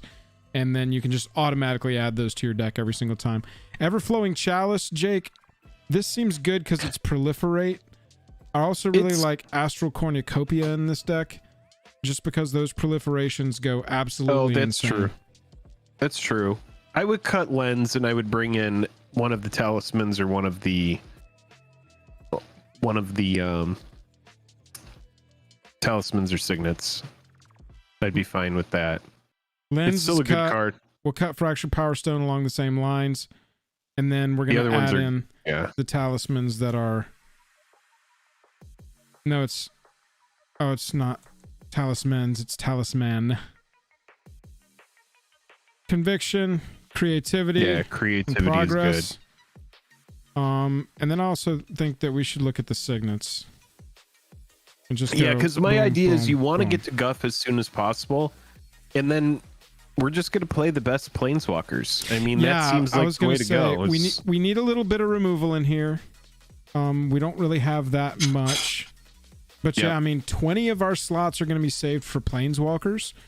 And so we've got 70 cards left in the deck. So we've got 11 slots for premium removal. We're running a planeswalker deck, so I feel like running a little heavier package of board wipes would actually be preferred in this case, because we're just going to continuously wipe all the creatures off and our planeswalkers are safe.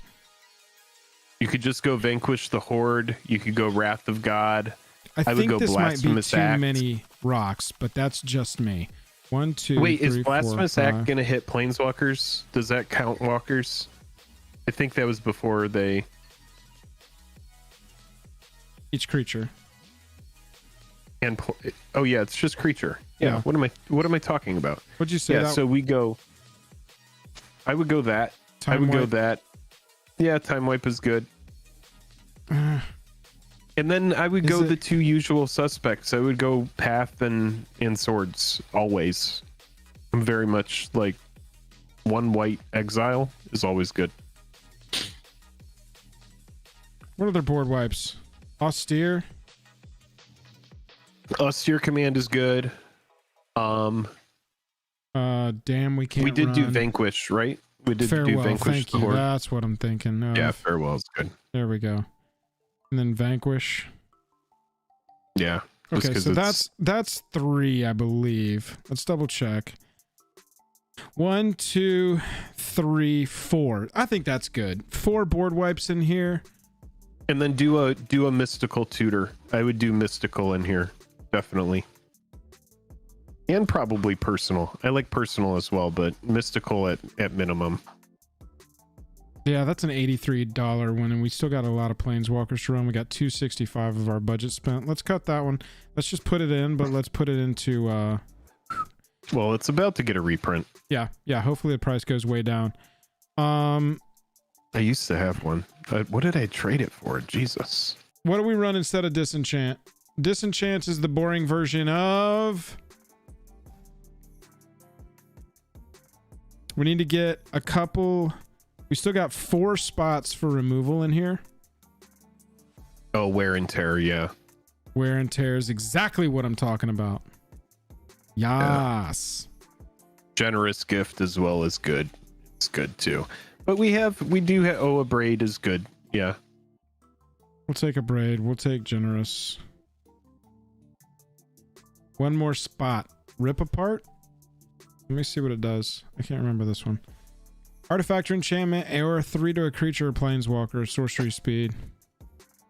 It's okay. I kind of like Boros Charm. Give everything indestructible. Is it creatures? Yeah. Permanents you control gain indestructible. Yeah, we can do that. Booyah. Yeah. All right, so that means now the 20 best planeswalkers that we can think of are really all we need in this deck, and we can give it a test run and see how we do. Well, we got to do JTMS. I feel like we can't be in these colors and not put Jason. Sure. It's the Mind Sculptor. It is the Mind Sculptor. Not even in the top 8, top 10, top... Okay, so according to EDH Rec, 1, 2, 3, and then 2. Yeah, 12, Teferi Master of 14. Time is so good. Eugene is so good. Yeah, so, I feel like maybe not Narset Jace is Wielder, so broken. but yeah, Narset is so freaking broken. Ugin. Even 6 mana Ugin. Destroy target permanent that's 1 or more colors. I like Ward Spark Ugin. Yeah. Destroy all creatures with power 4 or greater. Elspeth seems really good in this. Plus we're creating 1/1s to block. Looting. Discard up to 2, then draw that many cards. I'm not loving this one just because the rest of the abilities really don't help us at all. Yeah. Saheeli is good because it makes passive tokens off of... Yeah, obviously we run Time Raveler because it breaks the game. Yeah, we're going to run the planeswalkers that break the game for sure. Activated abilities of artifacts your opponents control can't be activated. We're just like, no thank you, sorry. Is it worth it to run Tezzeret the Seeker for the search for an artifact? X or less. What would we search up? We would be searching for... when you have Tezzeret, it's kind of cool because you can have a couple little toolbox things in there, but it would just be one of our mana rocks, most likely. Well, we could get Ichormoon Gauntlet or Chain Veil off of this, and those are both pretty freaking relevant, bro. Yeah, and then the worst case scenario would be we go grab, a Soul Ring or an Everflowing Chalice or something. Yeah. Tezzeret Seeker, definite include in the 20 top planeswalkers. Teferi Hero, we're fucking running it.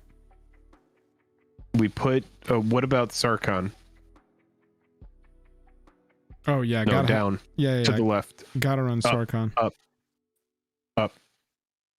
To the left of Jace. Oh, Ral.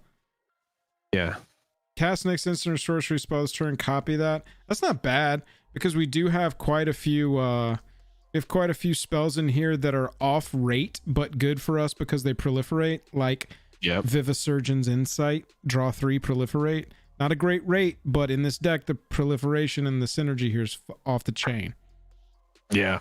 And so, running Sarkhan the Storm Conduit's not the worst idea.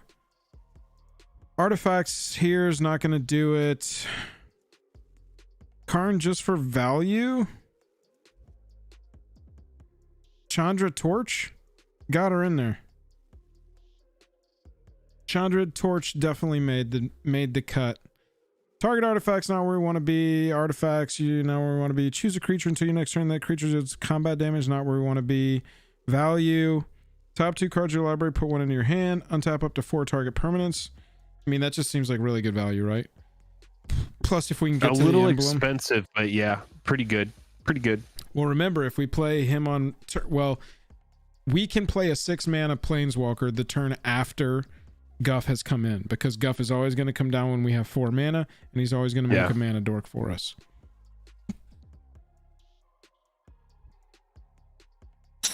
Oh, Eternal Wanderer, dude. Exile up to 1 target artifact or creature, return it to its owner's control at the beginning of the next end step. Wait, is it? No, there's one. Isn't there a different one? No, you're thinking of the flash one. Cost. I want the flash one, yeah. Put a loyalty counter Vincer's on each red good. Planeswalker you control. I would cut. No. Exile it. I like Vincer. Return to the battlefield under your control at the beginning of the next end step. Creatures are unblockable this turn. Those two aren't super relevant. Like, I guess we can reset the Planeswalker. This is irrelevant to us. Wait, Guff. Hold on. Let me look at Guff. Does Vincer and Guff not like each other? Oh, yeah. Yeah, it doesn't really matter. Don't really need it.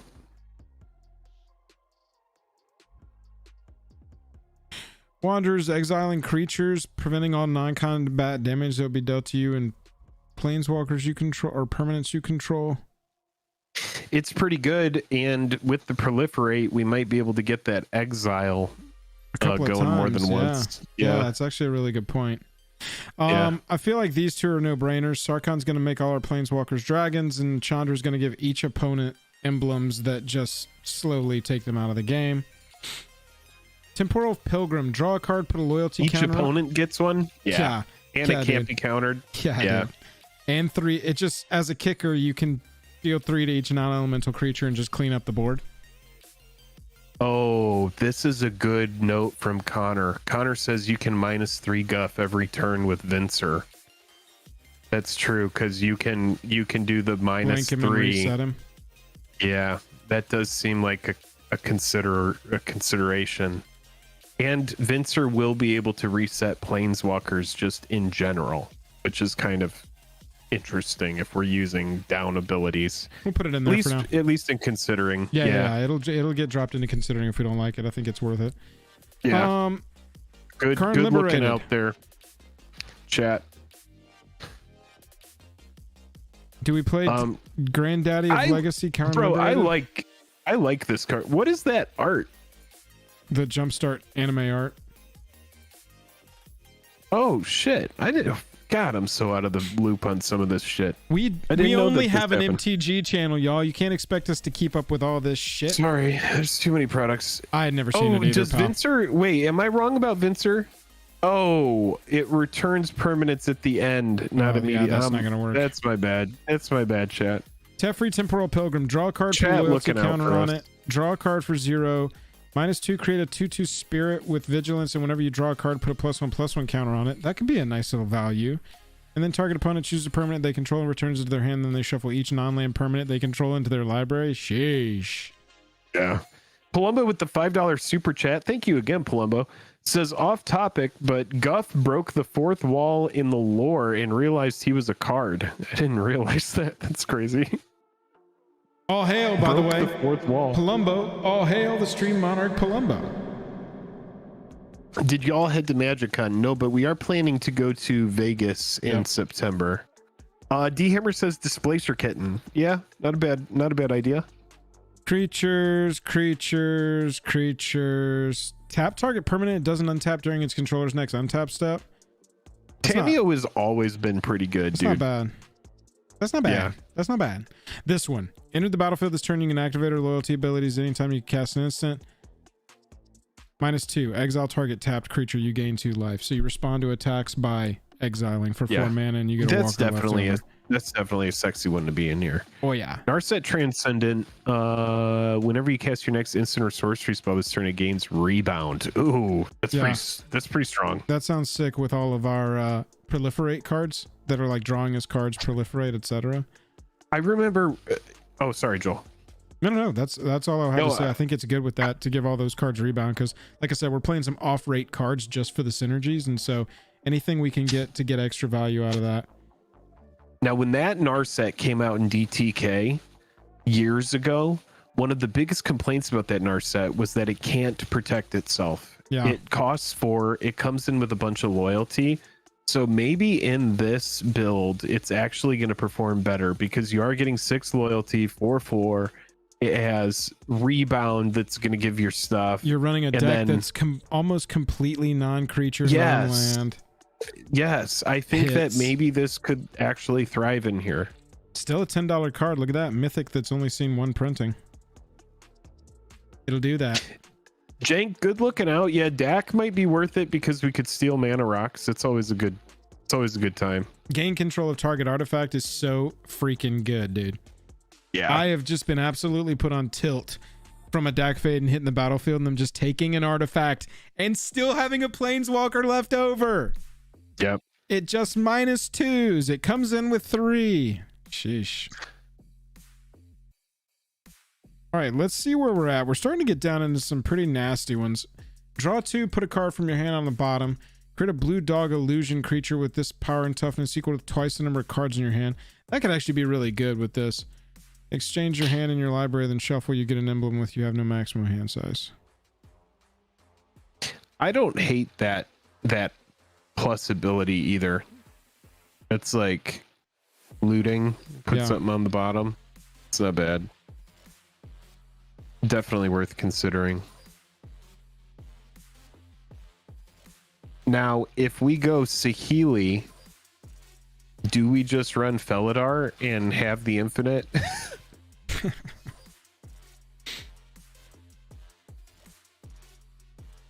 Yeah, I mean, why not? Is it worth it to just run a Felidar if you have Saheeli as well? That way you're able to just, I don't know.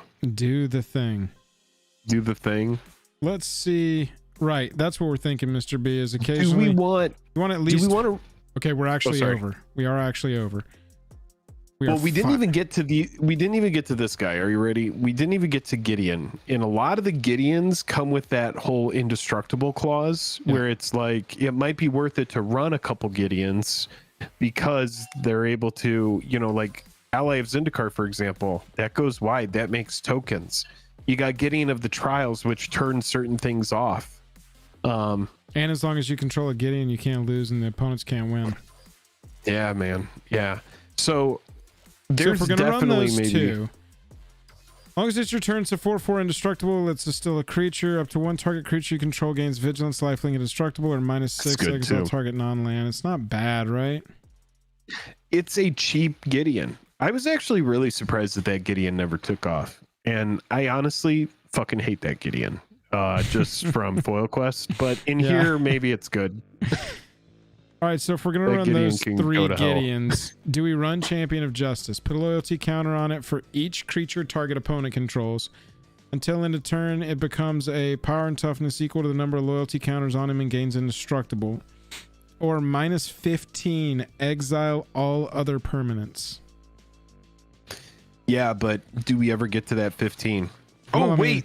Question. Did we put Thrumming Bird in here? I didn't put Thrumming Bird or the Spirit in here yet, just because those are probably the only creatures we want. We want those creatures. Well, we got a couple of creatures like Flux Channeler and stuff. Yeah. Grateful Apparition is whenever it deals combat damage to a player, planeswalker, proliferate. That's good. Thrumming Bird deals combat damage, proliferate. Are we running enough proliferate in here at this point to run Tekkathol? If you would proliferate twice? Well, do a search. Let's see how many proliferate we have. Yeah, I'll come back. Dies proliferate. 4 proliferate. This is the other one. Guild Informant deals combat damage, proliferate. It's on 3. Yo, chat. How many... What would you say is the least amount of planeswalkers that we can play in this deck and have it still be viable? I would say 20. What do you think? I think we should probably just go down to 20 then.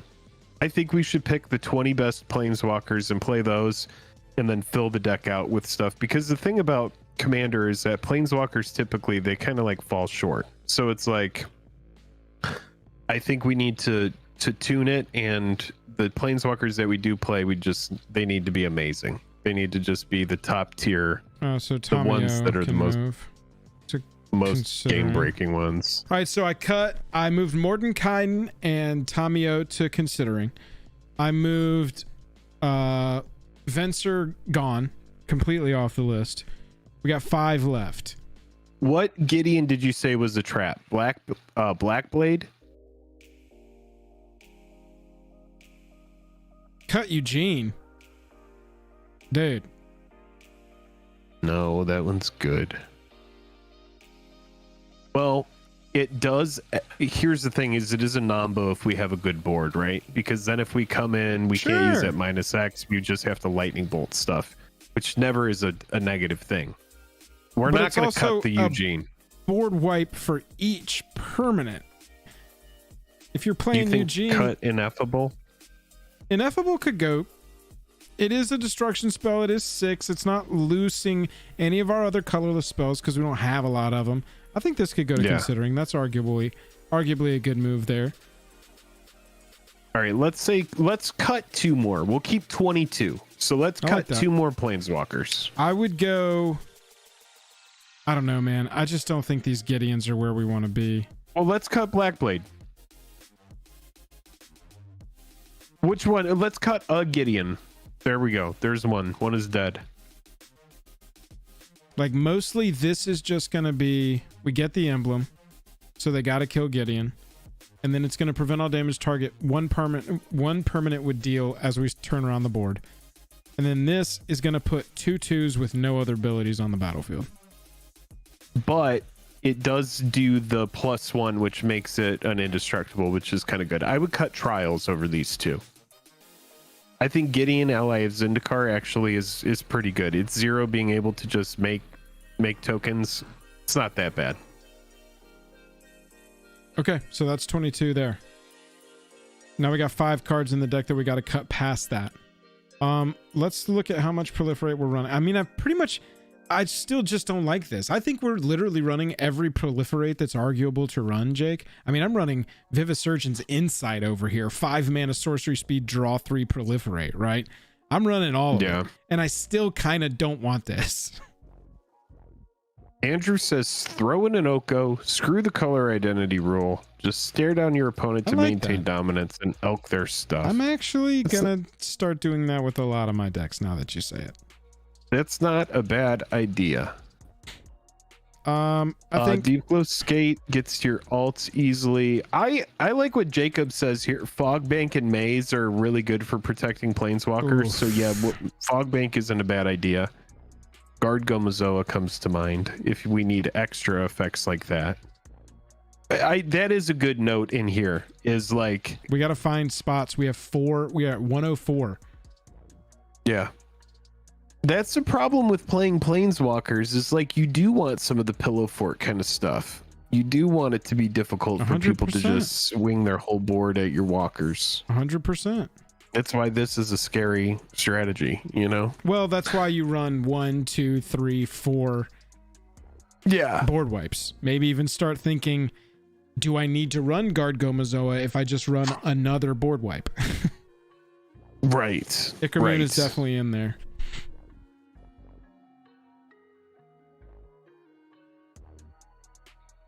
Four cuts, and let's get a test on with this one. We're at 22 walkers, so I don't think we're going to want to cut any more walkers while we're on this plan. Jake, let's trim here. Everflowing Chalice, I think, could go. How many mana rocks do we have total? 1, 2, 3, 4, 5, 6, 7, 8, 9, 10, 11, 12, 13. It's a little overboard. At least 2 of those can go. Yeah. I would say 10 mana rocks and we're in a good spot. Liquimetal That's Torque right, because you added all the talismans, you added all the signets, right? And I did a full addition of all the 2 mana rocks that are generic. That's what happened. Liquimetal Torque, I think, can go. So now we're at 1, 2, 3, 4, 5, 6, 7, 8, 9, 10, 11. We could cut Mind Stone or we could cut Felwar Stone, whichever one you don't like more. Mind Stone or Felwar Stone? Felwar is how much? 2 mana, add a mana of any color that a land an opponent I like Mind controls. Stone over that. Mind Stone's add a colorless, sacrifice, draw a card. I like Mind Stone over that. Okay, yeah. So now we're at 101, just off doing that. Pretty excellent. Enchantments, we're running all 3 of these because these are just like, we're playing a Planeswalker deck. Very good. You know what I'm saying? We gotta run certain cards. No, I actually like that too. Alba Baggins said this, and I was feeling the same way. I don't think we need Thought Vessel either. Sure. I just don't think we're ever going to be in a situation where we have a full hand like that. Really? So yeah, that draw X cards, deals X damage to each opponent, where X is the number of Planeswalkers you control. I mean, our Planeswalker says draw X cards on it. I mean, maybe, but then we could run a Reliquary Tower. Yeah, we can run Reliquary Tower. Yeah. We have 10 mana rocks, and I think that's a very good number to be at. Okay, so if we go down to 36 lands, that is our 100 right there.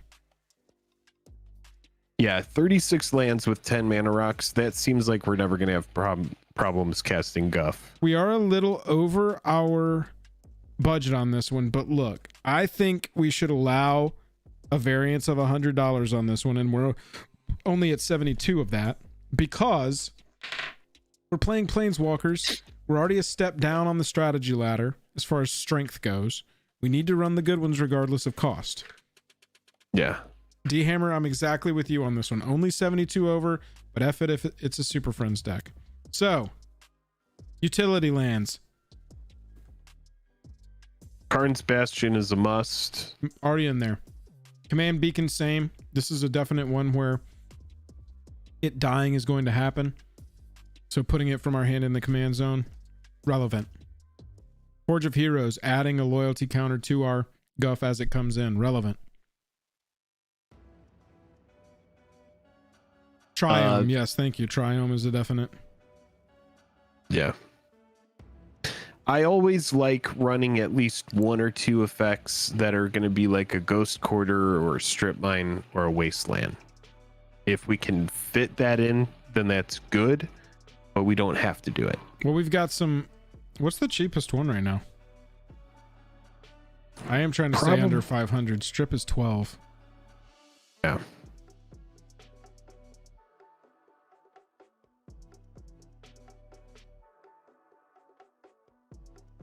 Yeah, the cycle lands are good too.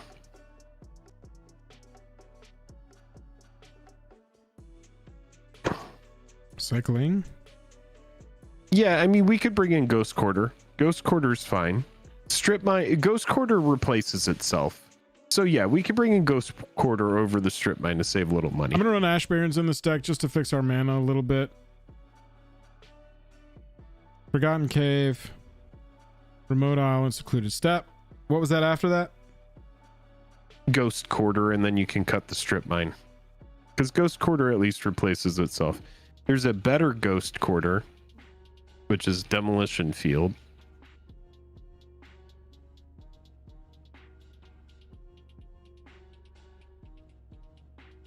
Demo Field's the new one, right? Yeah, $2. Destroy target non-basic land and opponent controls. Yeah, yes. Yeah. We're still under 500, so I'm still comfortable with this, with where we're at here, chat.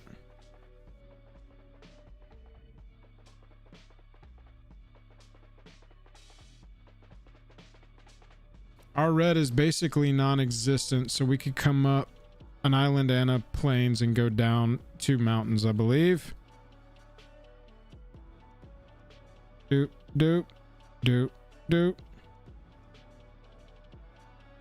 It's looking... Oh, you know what you could do? You could bring in stuff like Desolate Lighthouse. You could cut one of the basics for a Desolate. It's not a bad commander card.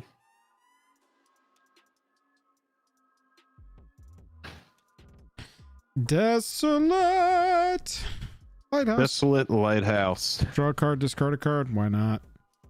Yep. Let's look at EDH Rec real fast and see if we have forgotten any cards that are like, you gotta run this in your Planeswalkers decks. Bob is saying Plaza of Heroes, all caps.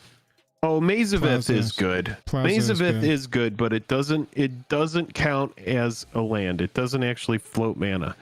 But Maze of Ith is good at protecting our walkers, so it's probably worth considering. Oh my god, we got to put Deep Glow Skate in the deck. Holy shit. Chat, yeah, someone said that one earlier. Oh man, we missed that. Sorry whoever said that, because that's we got to find a spot for that. Yeah, we probably could drop Saheeli. That's not a bad idea.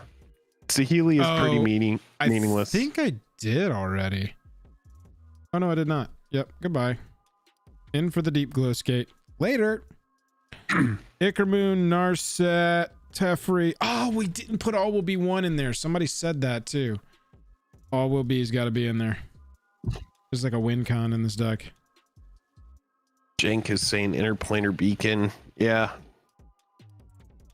I mean, it's a starting spot, chat. Interplanar. My cats took a shit and it's so repulsive. I'm sorry about that. It's so bad. I don't even know, like, what did they do? Like, bring it into the living room? Look at Mila. Dude, whenever an opponent attacks one or more planeswalkers you control, put a loyalty counter on each planeswalker you control. Yeah, that's pretty good. Yeesh. Arena Rector, if you want to put another $25 worth of value in here. Oh, whoops. Yeah. Lazo, if one or more counters would be put on a creature or planeswalker you control or on yourself, put that many +1. Yeah. I mean, yeah. Yep.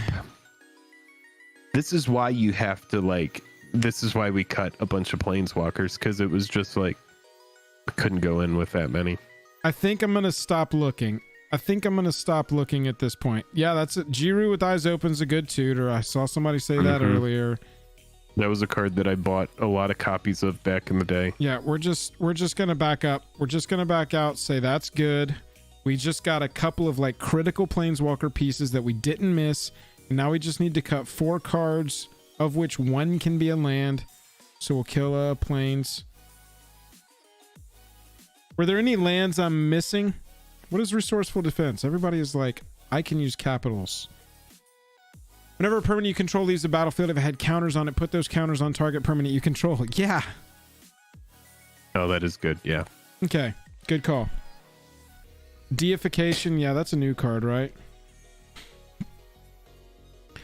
Choose a planeswalker type. Planeswalkers you control of the chosen type have hexproof as long as you control a creature. If damage dealt to a planeswalker you control of the chosen type would result in loyalty counters being removed. Instead, but all but 1. All right. That's good. We are going to need to cut 5 cards now. Well, go back up to planeswalkers. We could cut Fierce to considering just because it's like very, very good, but expensive as shit. We're at 21 on walkers. I mean, this is just generic value Karn. That could go. It's not really, it's just giving us cards, honestly, and Guff gives us cards. Let's cut that one. Let's cut that one. We'll go down to 20. That's fine. There we go. 3 cards to cut.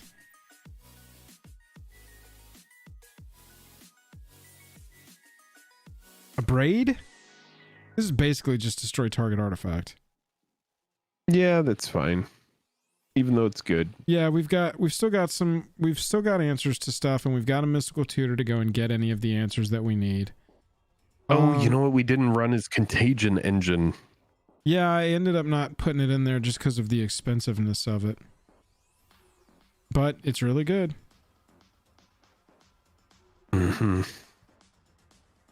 Do we think that this is good? Do we think that Teferi's talent is actually good? If you can get the emblem pop like crazy, yes. No, I hate it. You have to enchant a planeswalker. It's like too many eggs in one basket kind of thing. I hate it. I moved it to considering. And then cut Wear Tear. I do see how it could be good, chat, but I think we should keep Wear and Tear. And the reason is because we just cut an artifact destruction. Rowan's Talent says enchant planeswalker. Enchanted planeswalker has +1 up to 1 target creature gets +2/+0 against first strike and trample. Whenever you inactivate a loyalty of a enchanted planeswalker, copy the ability. That second We bit barely of text is even have Dees, creatures. but the first part is not Dees. Actually pretty poopy for our deck. Look at all these Rowan cards. And Yadaro's like, why am I here? Alright, look. We need to cut one card and do a test of this deck. Well, hold on. Not We're cutting past those. the Planeswalkers. We like Thrumming Bird. We like the Apparition. Maybe we could go Spark Double and take off a copy. Spark Double's pretty sweet. Yeah, I mean, all these are pretty sweet. Proliferate, draw. I mean, that's the What about lowest stakes. We deploy? could cut Contentious Plan. What does it do? Proliferate, draw a card? Yeah, that's fine. I mean, we've got That's Proliferate, pretty low impact. We've got Proliferate effects. Someone says I would take out Jace the Mind Sculptor, Elbow Baggins. You think so? You're gonna It's catch. so hard to cut You're it. gonna catch an elbow from the top rope if you suggest that again. That's how I feel. I just want it in here. Huge Murphy is saying the same thing. How many board How many wipes board is that? wipes? Jesus, we're running a Planeswalker deck. We want to be killing the board all the damn time. We want to consistently wipe the board at least once per game. And I think that that is represented across 4 cards in this deck, also including things like Elspeth Sun's Champion -3 and Chandra Awakened Inferno's -3 and Andrew Ugin's says -X. out JTMS in OG Tybalt. Now we're getting the suggestions that we want. Okay, I'm going to cut the low I impact know one here to Jace isn't considering. great in EDH. I guess we could cut Jace, but it's Jace. Play test. Let's see where we land. All right. All right, so this I opening hate hand this is hand. This hand not sucks. going to work, so we're just going to take a free mull. This is better. This is way better. This is way, way better. All right, we ready to do a game here? I'm just going to shuffle through, play these first turns out. Draw. Steam Vents in tapped. We don't have a turn 1. Next All right. turn. So if you're still watching at this point, D Hammer says cut Jace, put Kitten in. Yes, in a perfect situation, we would cut Jace the Mind Sculptor, and we would put in Displacer Kitten. But we're keeping Jace the Mind Sculptor because of the nostalgia. Because friends. Because he's a good friend. Azorius He's a Signet good friend. comes in on turn 2. We go to our next turn. Battlefield Forge. And we have access to 4 mana, so I think we just slam our Commandy Commodore. Let's Kaboom. do it. Kaboom. Bink, bonk, bink, bonk. Commodore Guff, at the beginning of your end step, put a loyalty counter on another target planeswalker you control. Not going to work for us. +1, which is what we're going to do. Add a loyalty counter. And we're going to get a 1/1. Where's our... Oh my god. Oh my god, all of the emblems and everything are in our tokens because of the freaking planeswalkers. Soldier, Spirit... What is it? Wizard? Red Wizard I guess it's with not tap. on here. Spirit, Samurai... I don't see Wizard. Maybe it's not in here yet because... Am I just missing it? Is there anything that says Wizard? No. No, it must not be in here yet just because Commodore Guff is new. And we haven't seen Okay. the token. So let's just... This is going to be our Wizard. It's a 1/1 soldier. Get it. That 1/1 red wizard has add red, spend this mana only to cast a planeswalker spell. Okay, so that's our turn. We go to the next turn. We draw an island. We're gonna play that island. Mm-hmm. I mean, we start slamming planeswalkers, right? That's what we're supposed to do here, I feel like. I mean, yeah, I think so. I think you Tezzeret just lets us search up our Chain Veil immediately. well, Chain Veil's already in our hand. Oh, I But meant yes. Ichor Gauntlet. Oh yeah, yeah.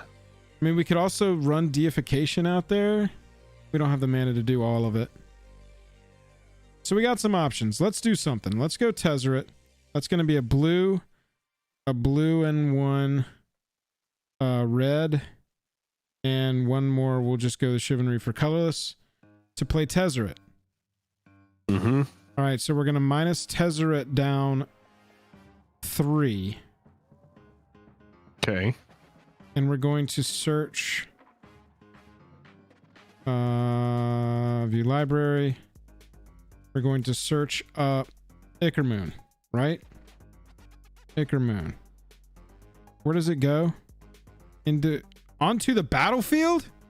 Wow. Yeah. Wow. Close and shuffle. Yeah, Tezzeret. So in that situation right there, we could have as well gone with like a soul ring, and then we could have gone with deification to protect Guff. Well, we haven't even used Guff yet. What do we want to do with Guff? Well, now Minus planeswalkers 3? we control have 0 proliferate and minus 12 take an extra turn, and whenever you cast a non-creature, choose a counter on target permanent, put an additional one on there. Yeah. So I feel like maybe we just minus 3 and draw 2. That draws us 2 cards. And deals 2 to each opponent. Yeah. Yeah, that seems good. So now here's the thing, right? Is like at this point, say we do this. We draw 2. What do we draw? Boink. Boink.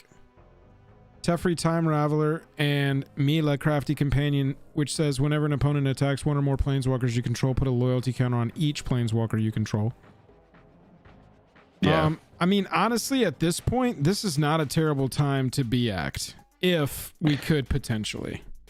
That's what I was going to say, is if there's enough creatures on the battlefield, you could, but I doubt that there would be for us to be casting this for 1 red, right? Right. So this is tough, right? Because if we don't use the Blasphemous Act here and we do pass, this is us just wide open. Yeah. Sending it to the next player, and our planeswalkers can just get attacked down. And right now, chat, we see kind of the fragility of this archetype, which is it's why it's important to wipe the board. Yeah. So maybe something like it is important to wipe the board. Maybe something like Fogbank is important in a deck like this. I don't know, but we kind of see here in the moment that this is kind of like, oh, well, this is where we could get squashed like a cockroach, Yeah, I'm wondering if maybe the card draw there wasn't exactly what we needed to do because we had the B Act, and so we just create another token. The thing is, Commodore's going to put a loyalty counter on something at the end, so we're going to get to add a loyalty counter back to Tezzeret. And let's just pretend like for some reason, what was that, turn 4? We did all that on turn 5. I mean... Yeah, so take a token here and be act if needed. Well, yeah, I was going to say, yeah, let's just go ahead and pretend like we be acted here.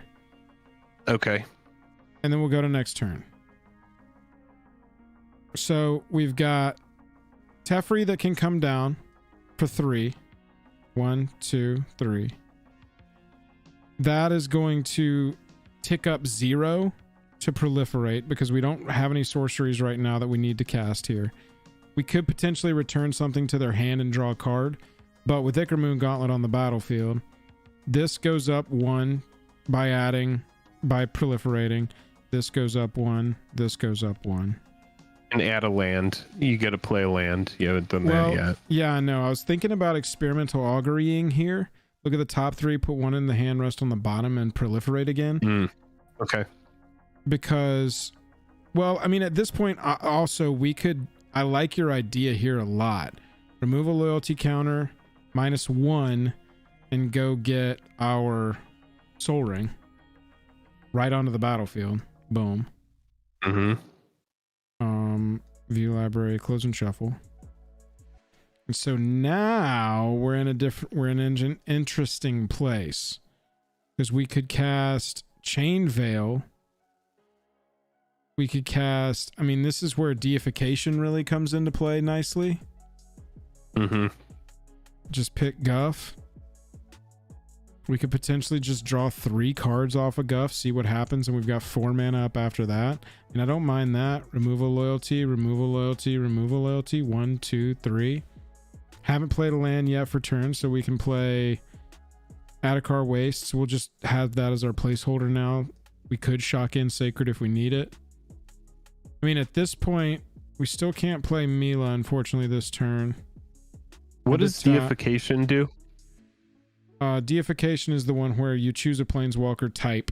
Planeswalkers you control of the chosen type have hexproof, and as long as you control a creature, if damage dealt to a planeswalker you control the chosen type would result in all loyalty counters being removed.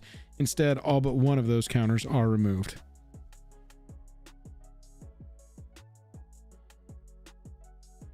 So this one's got some interesting play lines, chat. And, you know, honestly, looking at our hand, maybe we want more than 20 planeswalkers. But this is also one play test. Let's go ahead and just do a real shuffle up before we call it a night here. Let's do a shuffle up and see what our next come out would look like here. Do we like this hand? Got 3 playable lands. You have a Call to Gatewatch. None of our ramp, and we run a significant amount of ramp. 6, 3, 4, 4. I would probably throw this back. I think I would probably keep it. You would keep that? Because Okay, we're close to Guff. We're close to Guff. Let's play it out. Just see how it does, what it does. Comes into play tapped. No other play. Next turn. Let's go planes, and we'll just go ahead and run Operation out there. Yeah. Tap, tap. Probs. Next turn. That's what we want to see. Land. Yeah, but still no play. Yeah, I guess we could tutor. Yeah, I think we just call here. So here's a good question. Yeah, Rao may be able to come out, but we'll see. What is our best generic planeswalker to go search up on turn 3? One that's going to protect Commodore Guff?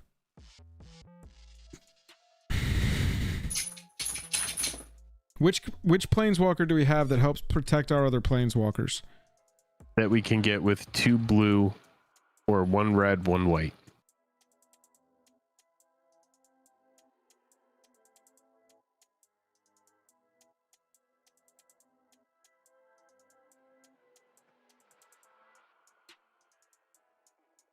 Elspeth's really not where we want to be.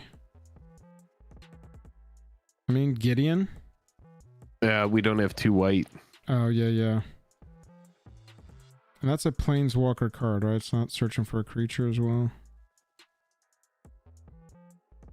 Turn 3 Teferi is pretty good, because if we turn 3 Teferi, then we will be able to start using its ability and then also Gleeful Apparition to keep it encountered up. Ooh, Dak. Yeah, Dak so isn't this bad. this is what I was trying to figure out. There had to be one planeswalker, and it's Dak Faden. That's just going to be our generic cheapest. This will maybe get us the most value and really help start ramping us. Because if we could grab somebody's taps for 2 mana rock, taps for 2 or more mana rock at this point, like how tilted are you if I played Dak Faden next turn and take your Thran Dynamo? And I played a land, so I got 5 mana on top of that after I've played Dak. Yeah, 4 that's mana, good. sorry. Yeah, that's really good. Yeah, so yeah, the Guff deck is interesting. The Guff deck is interesting. This is a first pass at it for us. It's a Just Guy Super Friends. So where there's been Atraxa Super Friends in the past, now we have a Planeswalker for red. I think it's really about looking at this and seeing how you can, what you can take advantage of with Guff specifically, because you're building in just Jeskai with Guff's abilities. That's always when you know there's an option. When you know when there's like 6 options for a playable commander in your strategy, aka Super Friends here, you always need to, once you've made your choice of commander, how do we specifically take advantage of what we've got here? The card advantage is great. The X damage to each opponent is great. We've just got to get maybe some more clones. Is Spark Double the only clone that'll clone Planeswalkers? It's one of only a few things that I can think of. Yeah. Yeah, D-Hammer, we says get it's a silly. Yeah, it is a silly one. It's silly one. We can still build it as strong as possible. They added red. Oh my So God. yeah. Let's look up Tybalt's. Draw a card, discard a card at random. Ooh, now that could possibly be good if we... I'm just kidding. That's not going to ever be good. Your opponents can't gain life. Reikish Instigator. No. Clever Impersonator. That's what I'm talking about. That Tybalt is kind of cool because it makes devils. Yes, that can be used, but they can't block, right? Or can they? Clever Impersonator is not going to work for us because Planeswalkers are legendary. Yeah, right, exactly, Jane. And there's not going to be another Planeswalker on our opponent's side to copy, I promise. Yeah. But yeah. See above. Commodore Guff and what is it? Anikthea. I'm never going to remember that. Anna Kendrick and Commodore Buff. Muff. Commodore Buff.